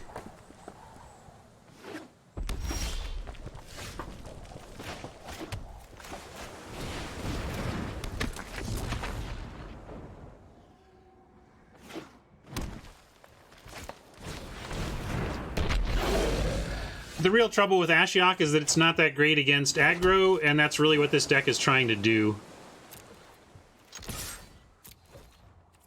I'm gonna hold the no escape here, although maybe you should just dismiss. Maybe it's too early to dismiss, though. I'm going to let that happen.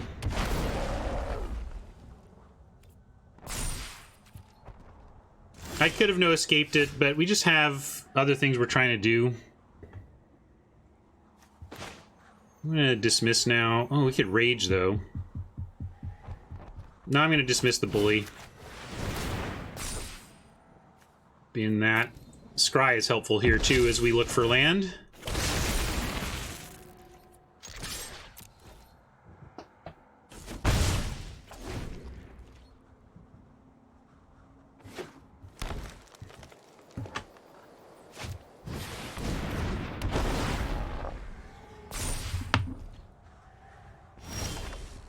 Great. Found some land.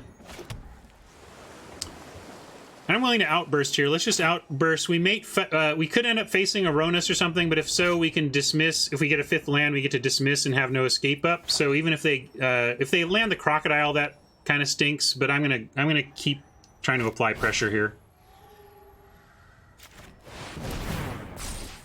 Dam breaker, you're too early. We need land. Oh, we need land. But I guess we'll take Weird, or do we want a flyer? Weird gets back the outburst, which is so good, and holds the ground a bit. I'm going to take the Weird. I think it has better long-term prospects. If they want to block here so that they can, like, take out the army, that's fine with us.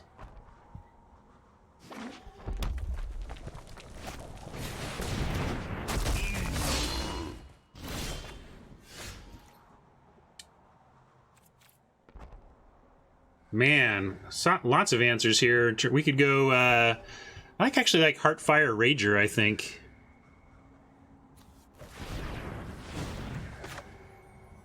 Oh, can't do Heartfire Rager. Could do Heartfire Dismiss.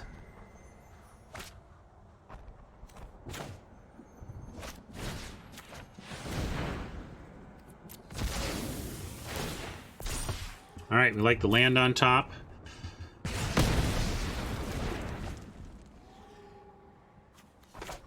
And yeah, I'm going to dismiss.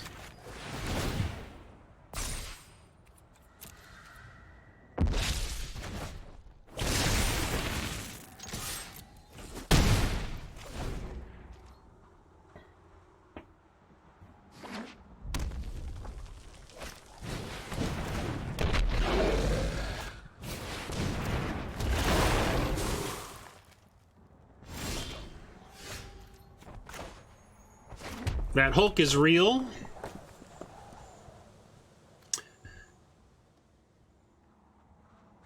Yeah, you're right, Kutaski. I may have been a little too aggressive at their life total there.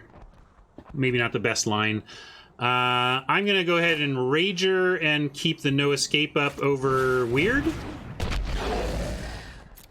Hey, Oni. Good to see you.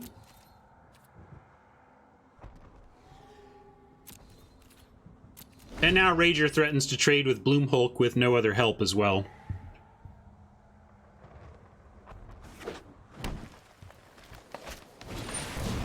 Another Chain Whirler. They're running low on cards. I'm going to dismiss this. Or not escape, no escape this. We have hopefully Manticore coming. Ooh, another Callous Dismissal. That one's not as good for us right now. I want to find land for the Manticore.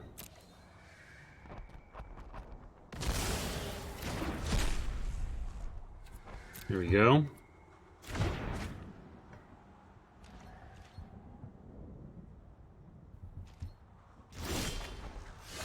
We might be playing into Ronus, but I can't just... It's hard to spend the whole game in fear of that. Also, if they don't have it yet, we will be able to get the Weird down shortly. And as soon as we untap with the Weird, and then we have Weird activation plus our entire suite of instants, we get very well protected. So hopefully that works out. We'll see if you're right. I think they could have slammed Ronus there for good effect. But maybe here? Eh? Do we untap? We untap. Okay, that's great. I'm gonna go ahead and play the mountain, and we do have attacks. Manticore and Rager can both attack if we're willing to trade the Manticore for the Hulk, and I am, so let's attack.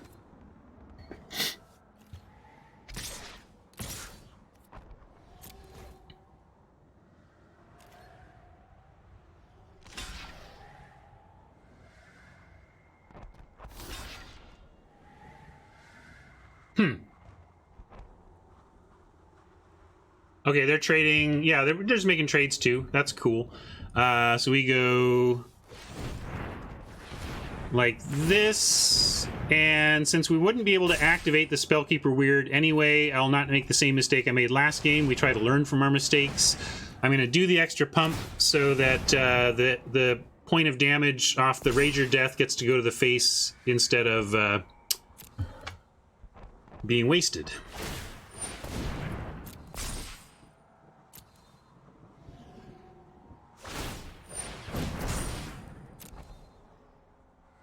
Uh-oh, they got something.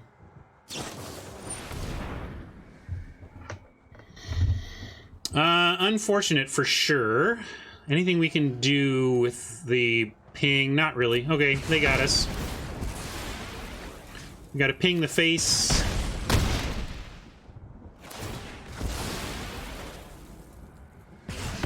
But this isn't the worst spot for us. I feel like we're ahead right now because our 3-3 and 1-3 can trade 1-for-1 for the 4-4 if they attack.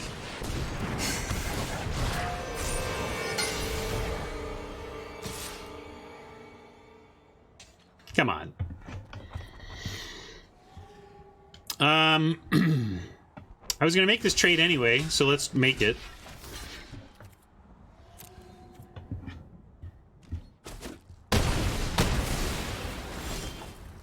Oh, and of course we get land. Sure.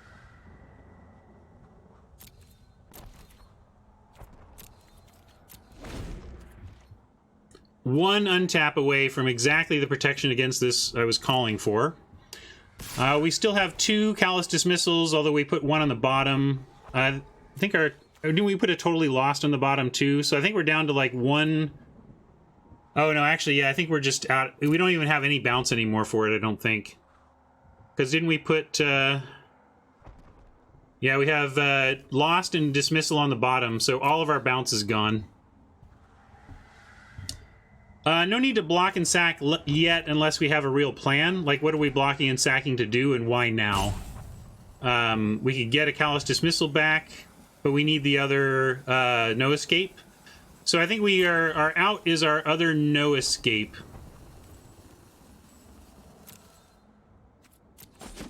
Yeah, we have a Transmutation as well that we could use. That's a good call. Transmutation or No Escape is what we want to see.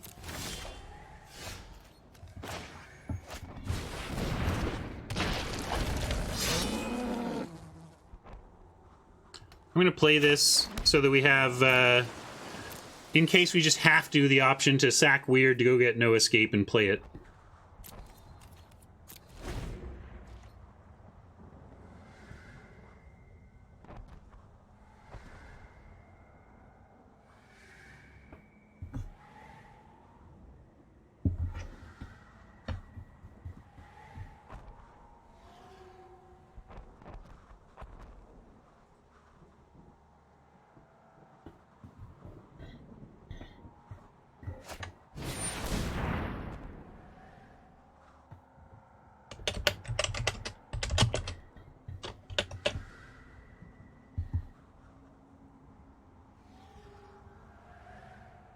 Sorry, a little distracted.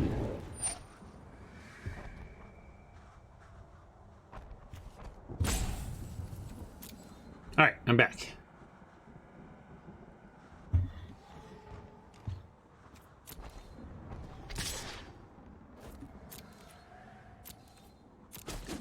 We're gonna give one more draw to find a Ronus answer, and then we're gonna do block and sack, and maybe take out the Silverwing next turn with the Outburst. Hey, look at that, folks. Gotta love it when a plan comes together. Gotta love it when a sideboard comes together. And Maybe we just block and sack and outburst right now.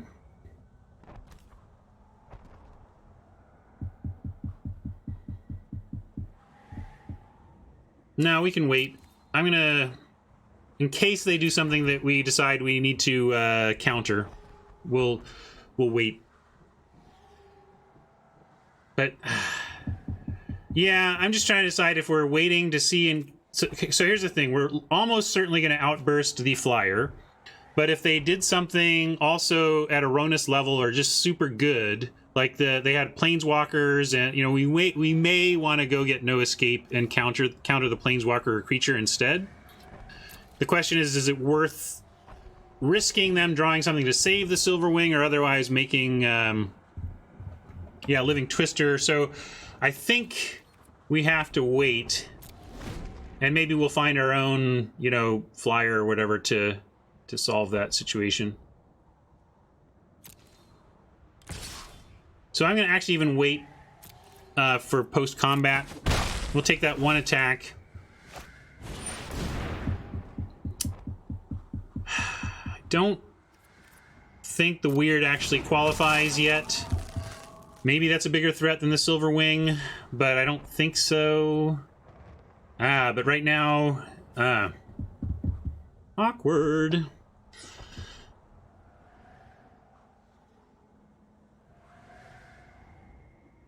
Yeah, it's true. I'm gonna wait and do it all this turn anyway. Alright. I'm gonna kill Silverwing, but we're gonna block the... I want to have a block on the Weird before I do.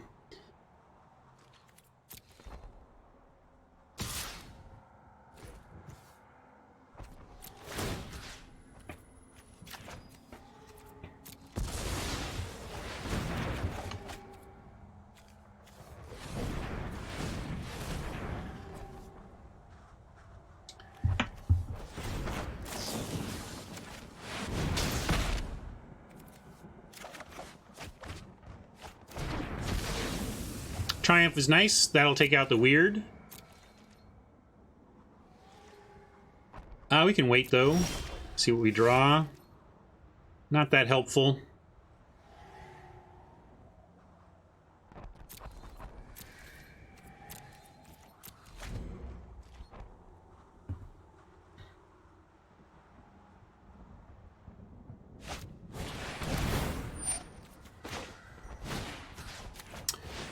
One reason to wait on like the Triumph or whatever against green is that specifically they have things like what's the Courage card? You know, if they wanted to try and put Courage on the Spellgorger, that would have been really powerful. Well, we're flooding out the wrong time here. Need a little bit more defense. Yeah, Courage and Crisis, that kind of stuff.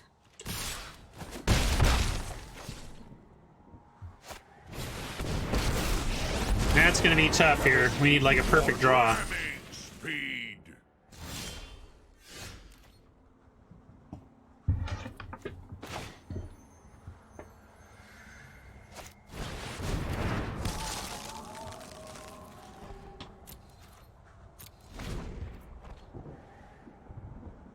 Pretty much game, yep. Well, make him attack. All right. I like how we played that. There were some places maybe chat had different lines and we had equivalent looking lines, but mostly we played to our outs and did what we could to come back from that one and couldn't get there. So that was a foul to give, though. I'm going to take a quick bio break and then we will be back to finish this off.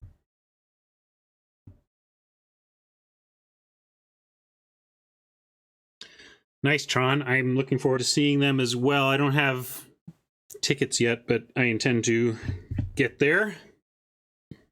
Their new album is just great. It's got that lush, orchestral, symphonic feel to it that I love so much in my indie rock.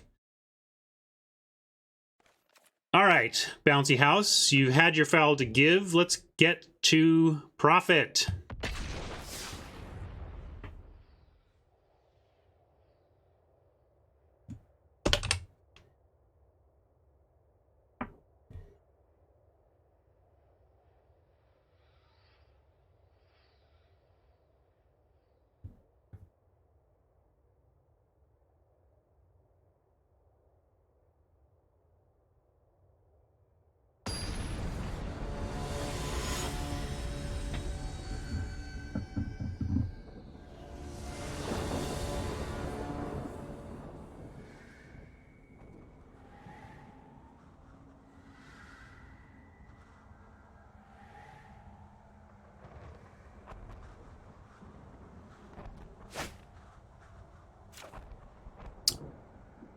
that doesn't look great. If that were a mountain and an island, I'd be quite happy. But that looks troubling. However, Oppo is going first. Nah. I think I'm going to send this back. We're setting up to possibly maybe have no escape on 3 as our big early action, and that's just too risky to me. Alright, keep that.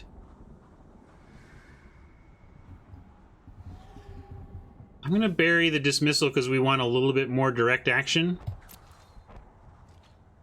We were asking for just one thing, but the risk of ruin there was just too high. Normally it's like, well, we want one thing for this to be good.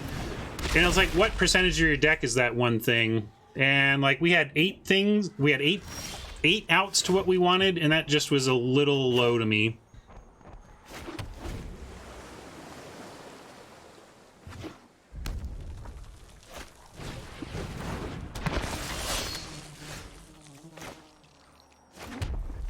Not going to use a callous dismissal in any of this. I just hope to survive these underwhelming early plays. I mean, Oppo's kind of curving out-ish, but they're stuck on land too, it looks like. Or 2, not that we're stuck on land. They are stuck on land.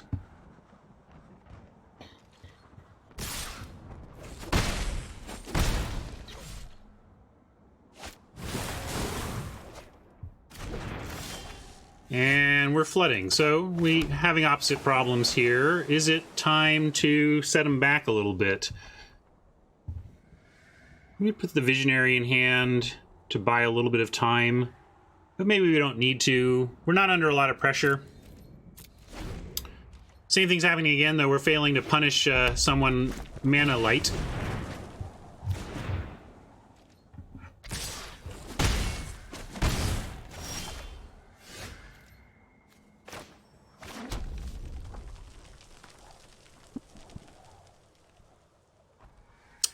That's going to help them.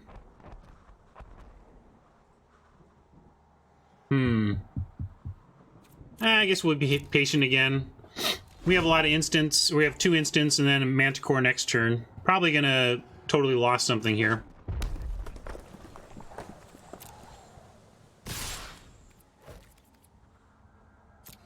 But I'm going to take this on the idea that we may totally lost something bigger coming right now. No, you say. All right, well then we're going to do this.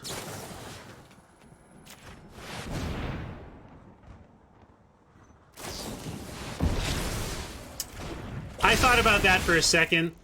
Just like a half second, I thought about that card, but decided who plays that.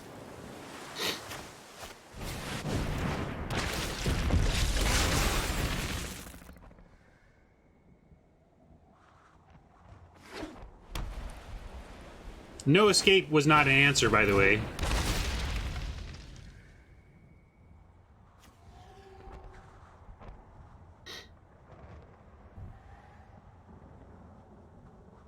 But yeah, the counter magic people usually have is no escape, not crappy descent.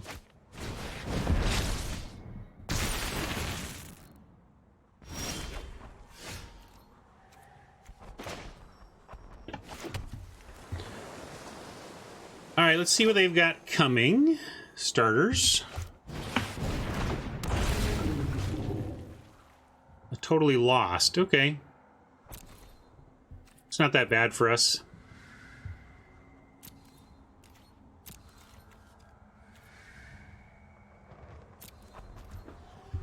They may, if they totally lost the Manticore, we're pretty happy with that.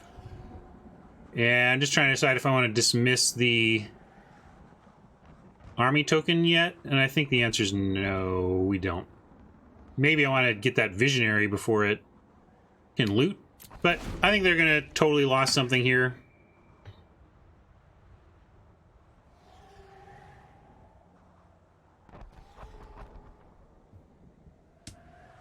Don't worry about it, Robert. You're not thinking of the times that you don't know all the times that your opponent has sat there with Descent in hand and never able to cast it because it would never do anything.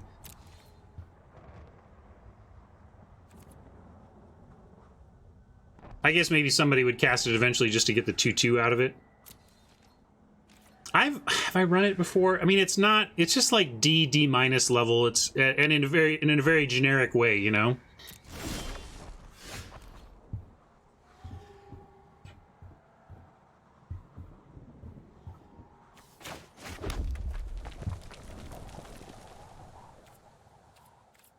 They've got 1, 2, 3, 4, 5. It's time to dismiss. Well, let's see. There, we send in with both. We have Triumph for the army. So yeah, I'm gonna just send in with both and make him do something here.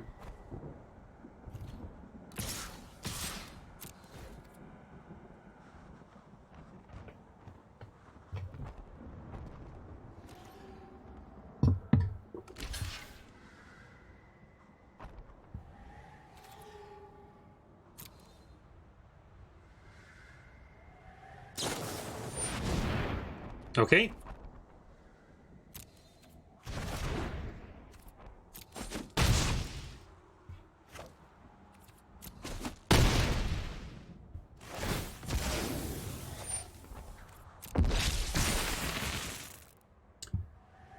Now I feel like it's a pretty easy dismissal here.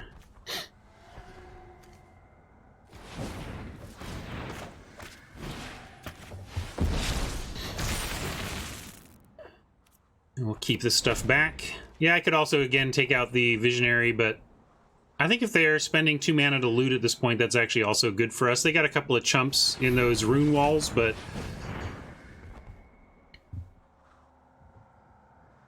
I don't think they really have too much time to loot. Oh, man. We were 1 turn early, apparently. That would have been such a great bounce.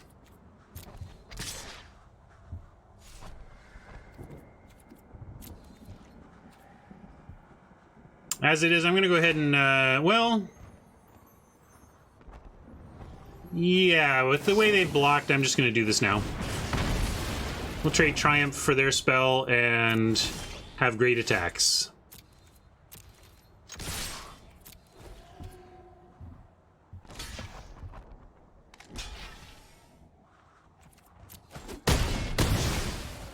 I guess I didn't need to attack with that.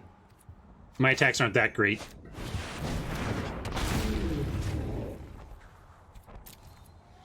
Weird from Oppo. We'll see what we need to do about that, if they can combo it with an actual spell.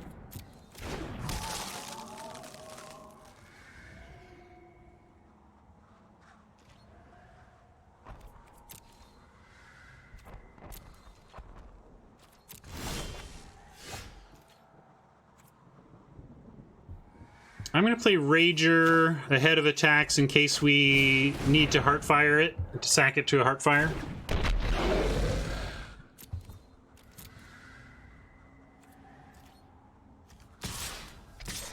Do we need to attack with the 3/3? They just have the 0/4 block on it, although they may need to put... with the Manticore coming... yeah, we do. We'll attack with it all.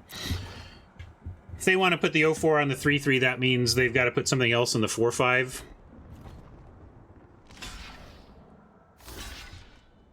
Be really weird if this obviously red-blue spell deck was playing Veto, but then again, not everything Oppo has done has made perfect sense, so we'll see.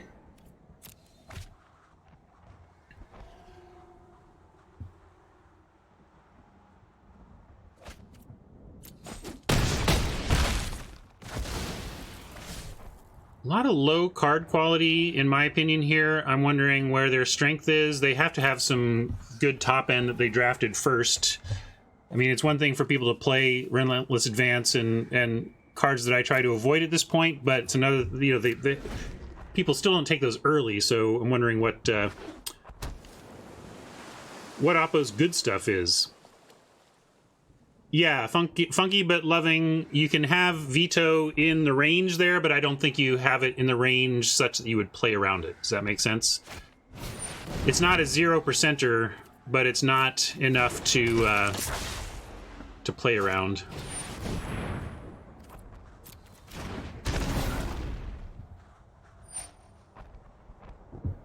Kind of wanted to hard fire that anyway, but there's no hurry. Yeah, it's looking, based on card choices, it's looking like Oppo is a newer at drafting or newer at drafting this format. There's a lot of stuff I'm hoping not to play in my decks in Oppo's deck, but you never know. I think we're just continuing to full court press here. Now, when the Rager dies, we can ping the Bully, and we have Heartfire to jump up and get stuff too. And if they try double blocks, the Heartfire gets excellent. So I think we just send everything and decide what to do after blocks.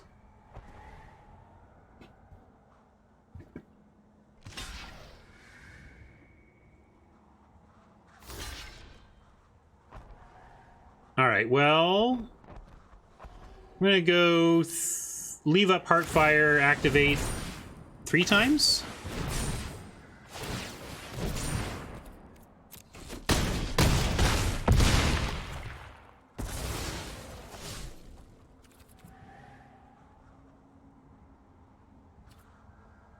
I'll play the island. If we draw a mountain, I'll want to have max Rager activations. Hey, Silver. I don't have a good... I haven't noticed, I guess, would be my answer. Like, it hasn't been that extreme. I find great and terrible players and everything in between on both sides of the equation. Okay, so... if we let all of this happen, what does it look like? We get 9, 8, 7, 6 on this 5, 4. They're down to like 2 anyway.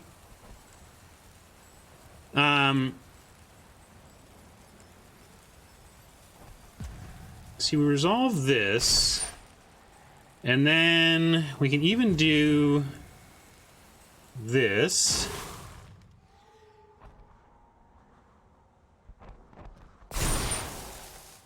Yeah, I guess we try and save the Heartfire for lethal at this point. We just get in with the Silver Wing. That looks all scary, but we can have the blocks next turn. We're gonna and they're not gonna attack. Okay, great. That's not very useful. But our plan here is Silver Wing.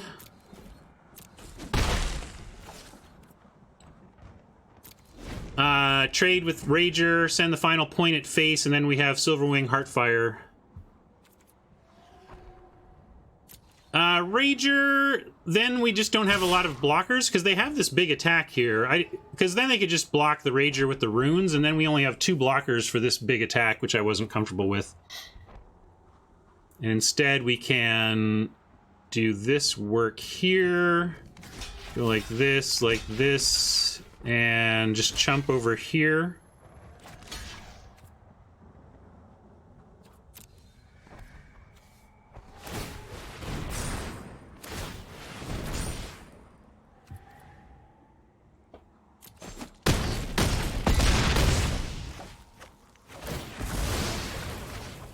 Whatever Oppo's holding, they just drew. They were literally hell-bent last turn, so whatever it is, we're not going to play around it. We're just not.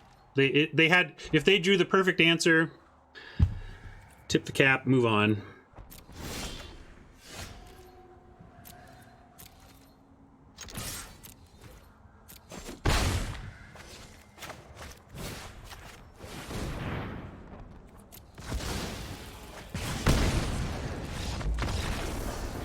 So they got Flux Channeler Weird and like Spark Double. Those are some good cards that we saw.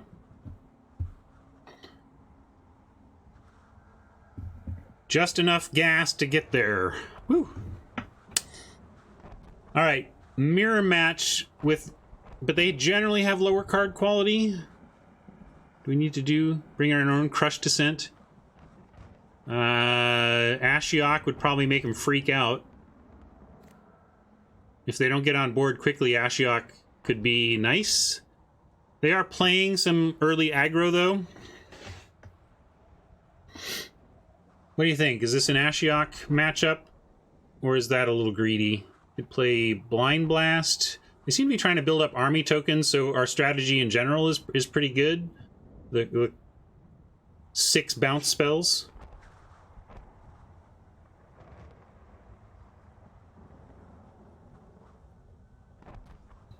Yeah, I think we just run it back.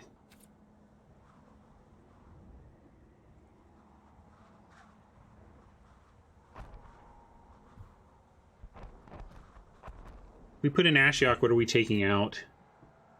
What's not good against them?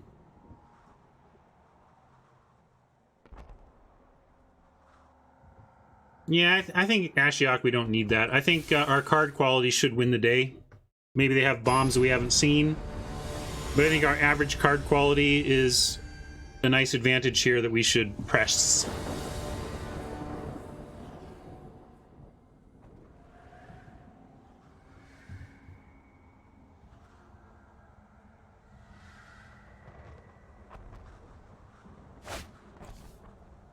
That's a nice keep. Yeah, I don't know what that plains was about.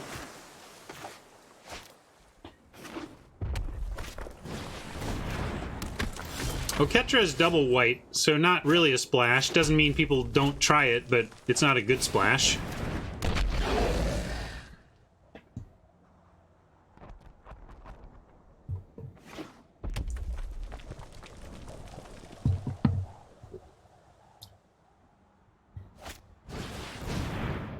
Do it. Oh, yeah. Oh, tasty. Let's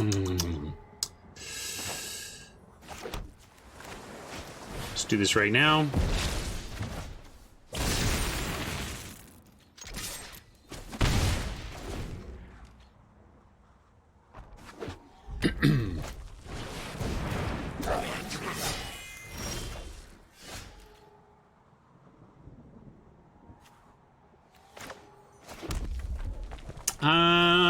I guess don't mess around. I'm just gonna Pyrohelix and attack.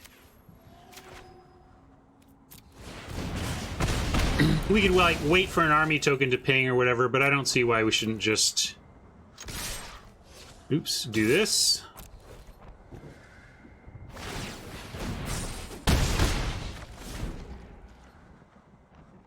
Don't worry, we'll get... They can do the... they'll do it again on something else. Don't worry. Yeah, Wanderer's Strike is a reasonable white splash.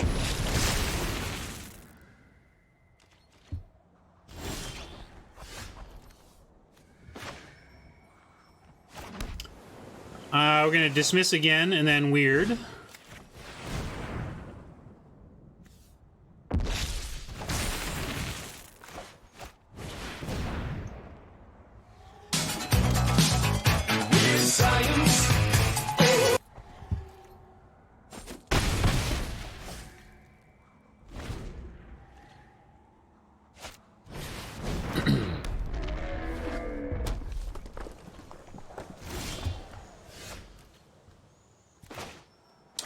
We'll Manticore here, and then we have Totally Lost.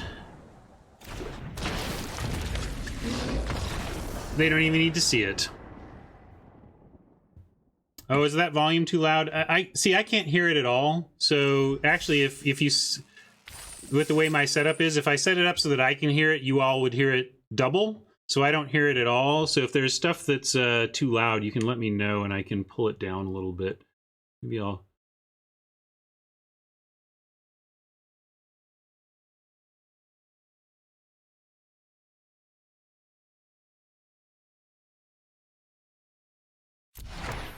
Yeah, just give me feedback on that as we go, and we'll try and tune it to a reasonable balance. Hey, look, folks, we did it. We got profit. The good run continues for the old free-to-play account.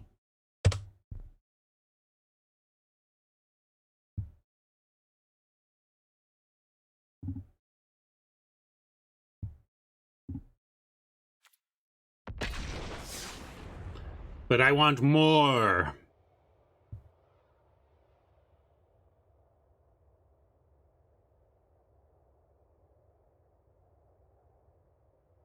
I have to make it. I trigger it manually every time. I try to do it subtly, but usually you'll see me glance over to the other monitor when something hits.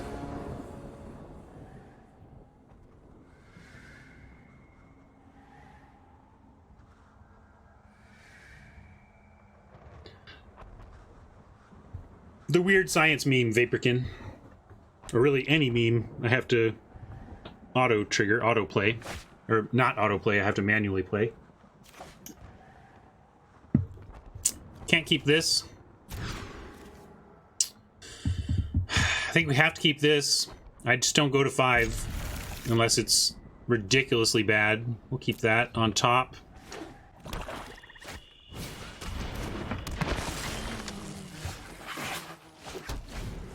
Robert wanted a mull on 6. I take a lot of risks at 6. It's so tough to win with 5. Hey, just in time. We'll take that. And I'm gonna go ahead and greet the celebrant.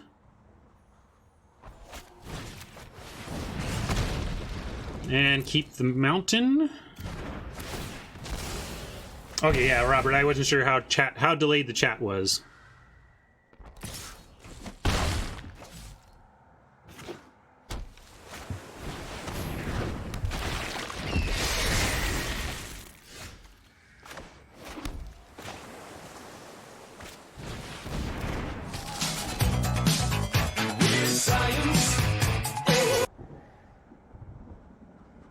So that was just slightly down from before.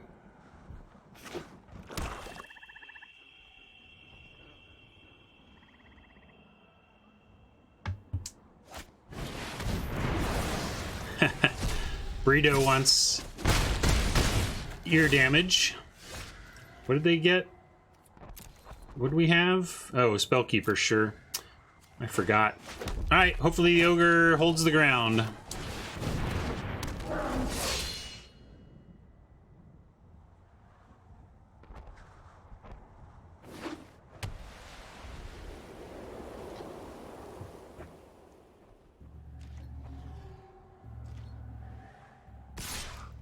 What are you talking about, Vaporkin? Who are you responding to? I'm looking for the conversation about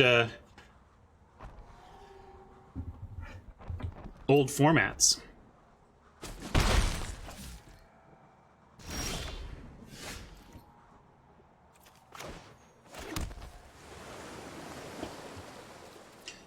Well, only the Dreadmalkin's getting through now in current circumstances, so hopefully...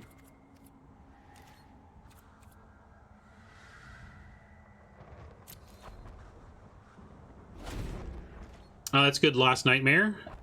Yeah, I've debated with talking, you know, narrating more what's going on. They played Knave and Eternal, that kind of thing, but...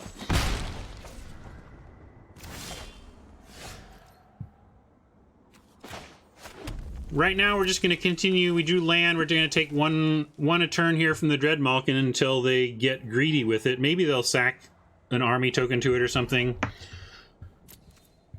But as long as the Turret Ogre is holding off the other two for now, we're going to stay patient and try to find some more board, more action.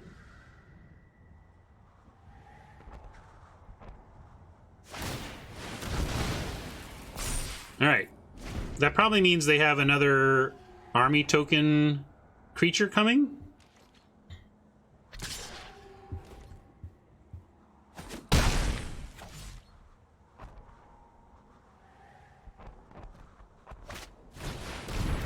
Pegasus. Well, we're flooding out a bit, but we're not dead yet, as they say. We're going to bounce this Dreadmalkin and still have good defenses, we hope.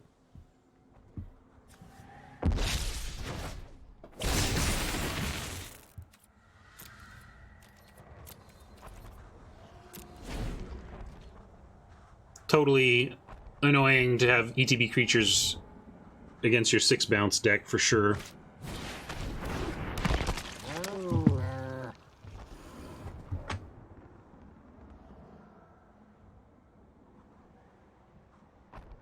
now that we've pulled the trigger on it, we also get a double block on the Dreadmalkin, so the damage, we're fully stable with the Turret Ogre living.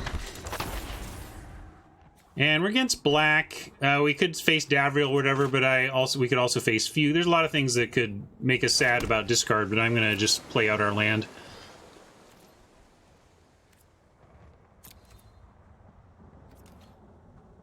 Yeah, certain creature types have multiple sound effects, and they play a random one every time.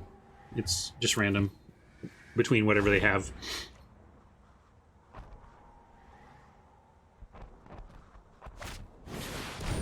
Casmina, but she's so good. Focus on what matters. I don't have Casmina.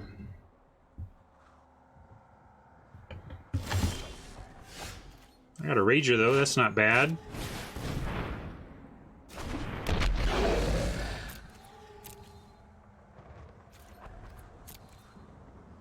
Don't have any clear plan right now except to try and draw better than Oppo from here. I guess we're looking at a Silverwing would be a good card. We'd like if we can kill one of the flyers, then our Silverwing can start attacking.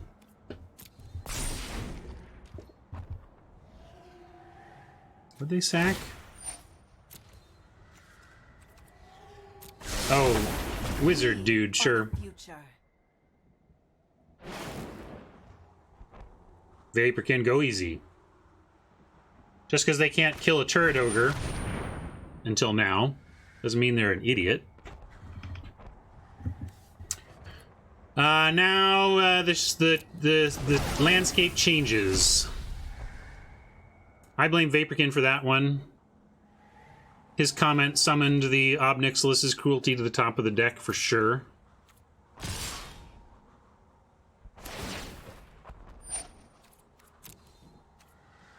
Let's see if they go for the win. We can't stop it.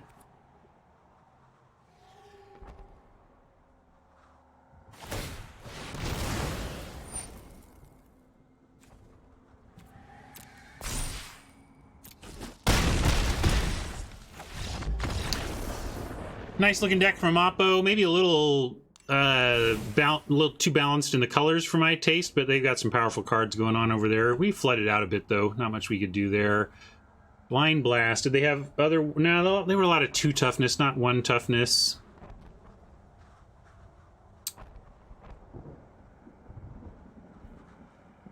Yeah, a little too balanced between the 3 colors is what I was thinking. It didn't look like they had a clear splash, but maybe it was splashing blue and they just got both of their islands or something like that.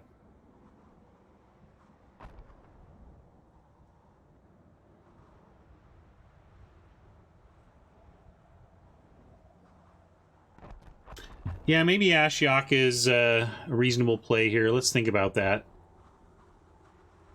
They were pretty aggressive, though, with the cat and the celebrant, so it almost looked like aggressive sacrifice. So I don't know. But maybe I'll try... Since they played a lot of small stuff where the dismissals aren't quite as good, I'll try that for some science.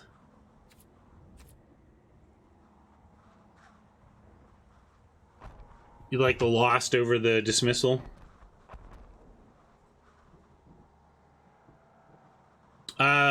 Dismissal is sorcery.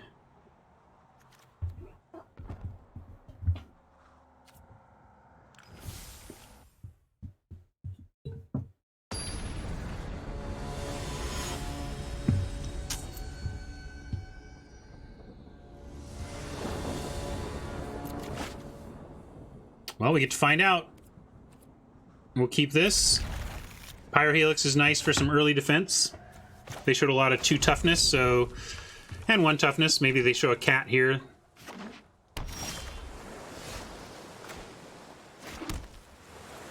Alright, ideally they play nothing or something that we can Pyrohelix, and then we can drop Ashiok.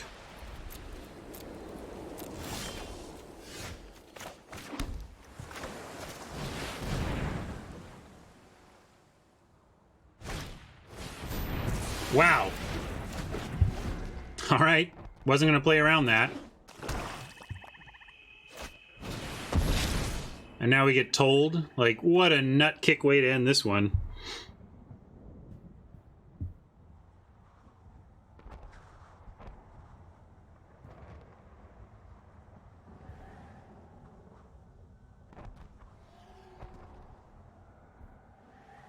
Makes a dude, Vaporkin. If it didn't amass 1, you'd be absolutely correct. But a Boyo War, as some people have liked to call it, is much better than just sorcery speed bounce.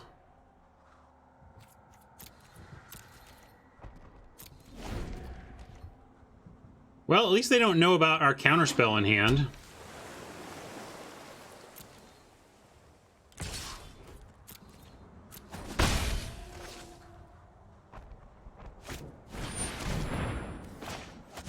Back at you, buddy. We'll take that.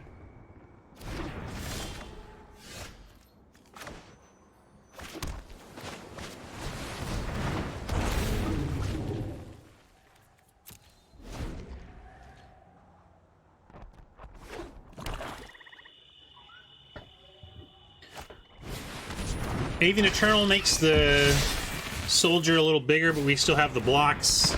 They know we have the Pyro Helix, so not fully sure what that's about. I'm going to start with the weird, though, and we'll try and Pyro Helix after and get a counter on the weird. I mean, if they want to spend a turn killing one of these two creatures in order to get the Dread Malkin out of Pyro Helix range, I'm down with that, so that's fine. They want to do that.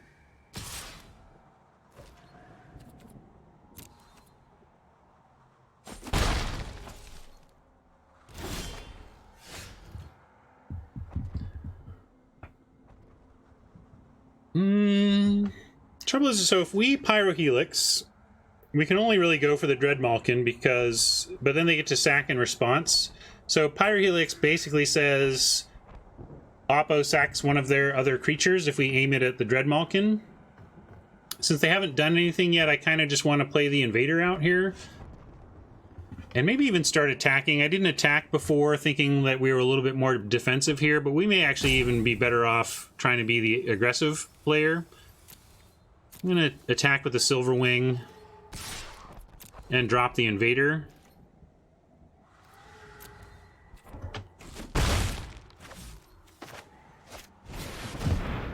They might have a counter, but so be it.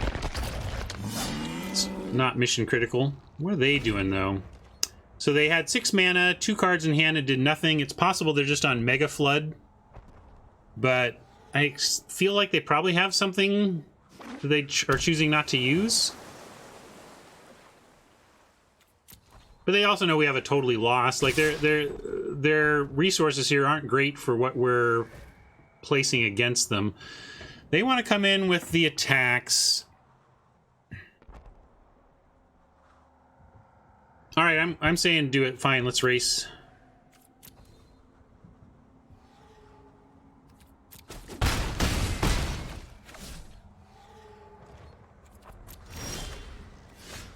That's pretty good too. Although we are a little choked on red. Definitely just want land.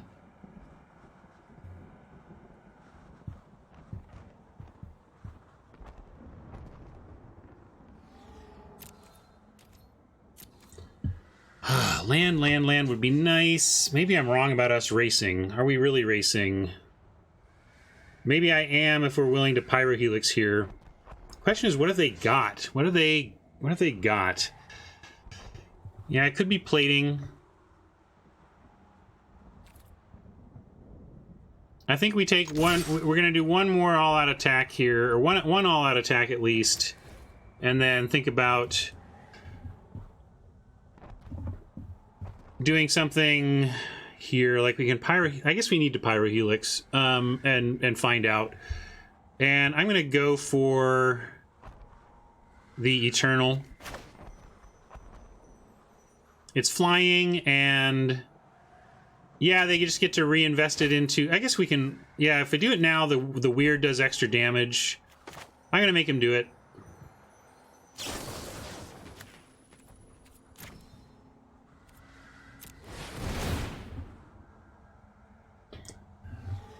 We're just hoping they just sack, and that's their big plan here.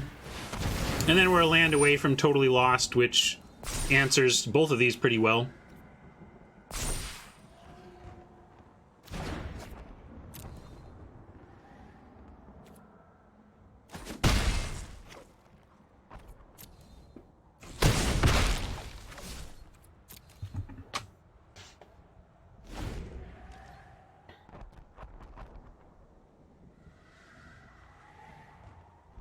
Land or dismissal would be great. Dismissal with Heartfire would be pretty excellent here. It's been having good value with all of the 1/1 army tokens we've been making. And we need the creatures that we have, you know. They're not all of them aren't great, but we got what we got here.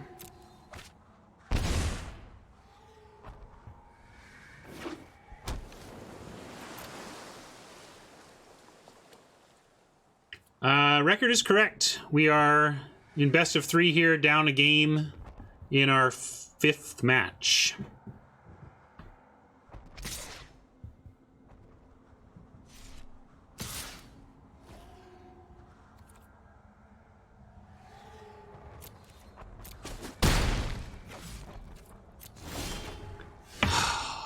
Rough. And then yet another red. Like, come on. Although we're close to the trick from before, if we can just Silverwing and eventually get there on Heartfire, that kind of works. We can also profit. Well, let's start with an attack with the Silverwing.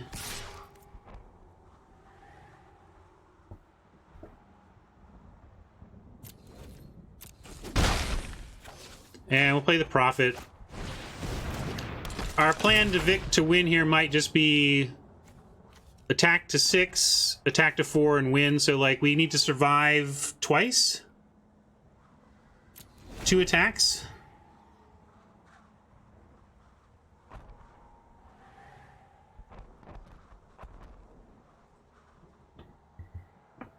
If we get a land next turn, we get attack with Silverwing and totally lost something, and that'll help save us for the final 6-point play.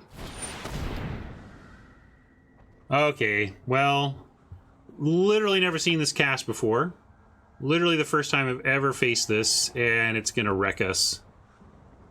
Just real badly.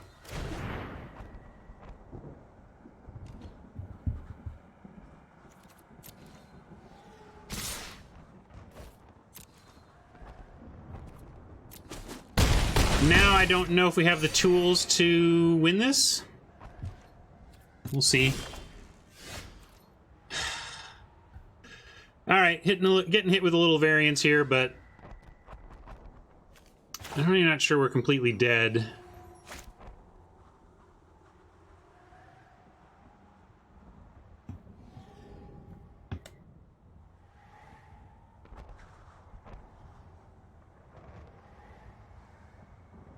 Yeah, Selesnya and Boros are so bad, though, I just never see them played.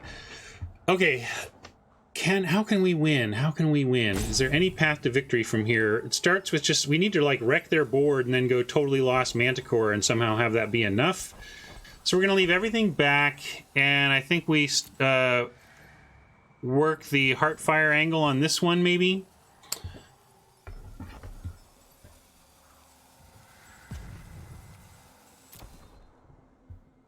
Heartfire turns the weird into a 4/4, which might be valuable. I don't know. We gotta wait now, though. I don't know how we're gonna win, but yeah, it starts with not dying, so we're gonna go ahead and use the Heartfire now on... Especially they tapped out, so let's get rid of this Dreadmalkin.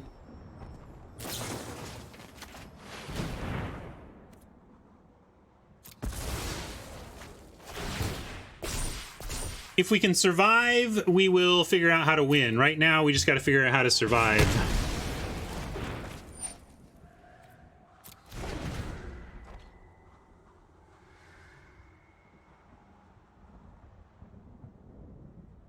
If they send in the Tithe Bearer, well, the question will be, do we trade the weird for it by a double block, or do we chump and then just try and get the weird to the where it can eat it? I think what we need to do is we just need to draw a land, totally lost the token, get the weird to where it can successfully stymie the 4/5, and then try to stabilize from there. And I think in the current board state, the Invader is our least useful creature. So I'm going to make this block and try and turn our weird into an effective tool next turn and dodge something. Don't! No!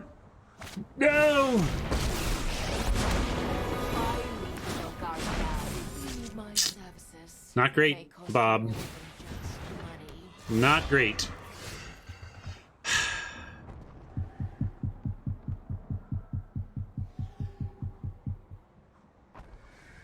And now we're just super dead even if we kill something.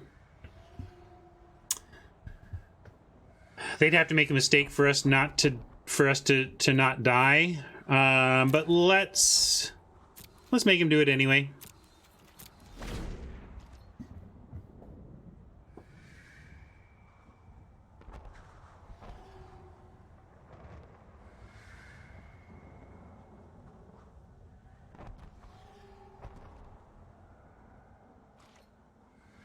Except maybe we have to show it. Yeah, I guess, well, pre-combat, then they just see that they got the win, so now they just have to do math is the thing. Oh, there you are, Island. You know, show up any number of turns ago and we actually have a chance in this one. But we got varianced, so it goes. Liked how that deck was playing overall. Maybe we didn't have the proper aggro support for the bottomless dismissal, but I think so. I think we kind of did. We just didn't get there. But we got to 3 wins, got to actual profit. Hey, Mr. Bon Appetit. Just finished up our draft. We got to 3 wins in traditional, so feeling pretty good about that. Get some extra packs to open here. We can go to soapbox mode and chat for a bit before I head off for the day.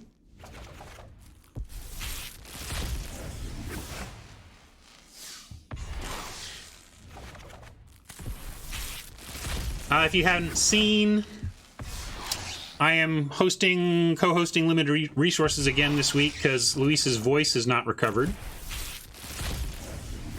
And we're going to be talking about the mental game of Magic and how to approach it from a much higher level to make sure you're enjoying it without killing yourself when it's not going well. And so if you have questions on that, you can let me know. You can, if you have a question, if you're not a Patreon and you want to ask a question, you can you can tweet me some questions and happy to answer them that way.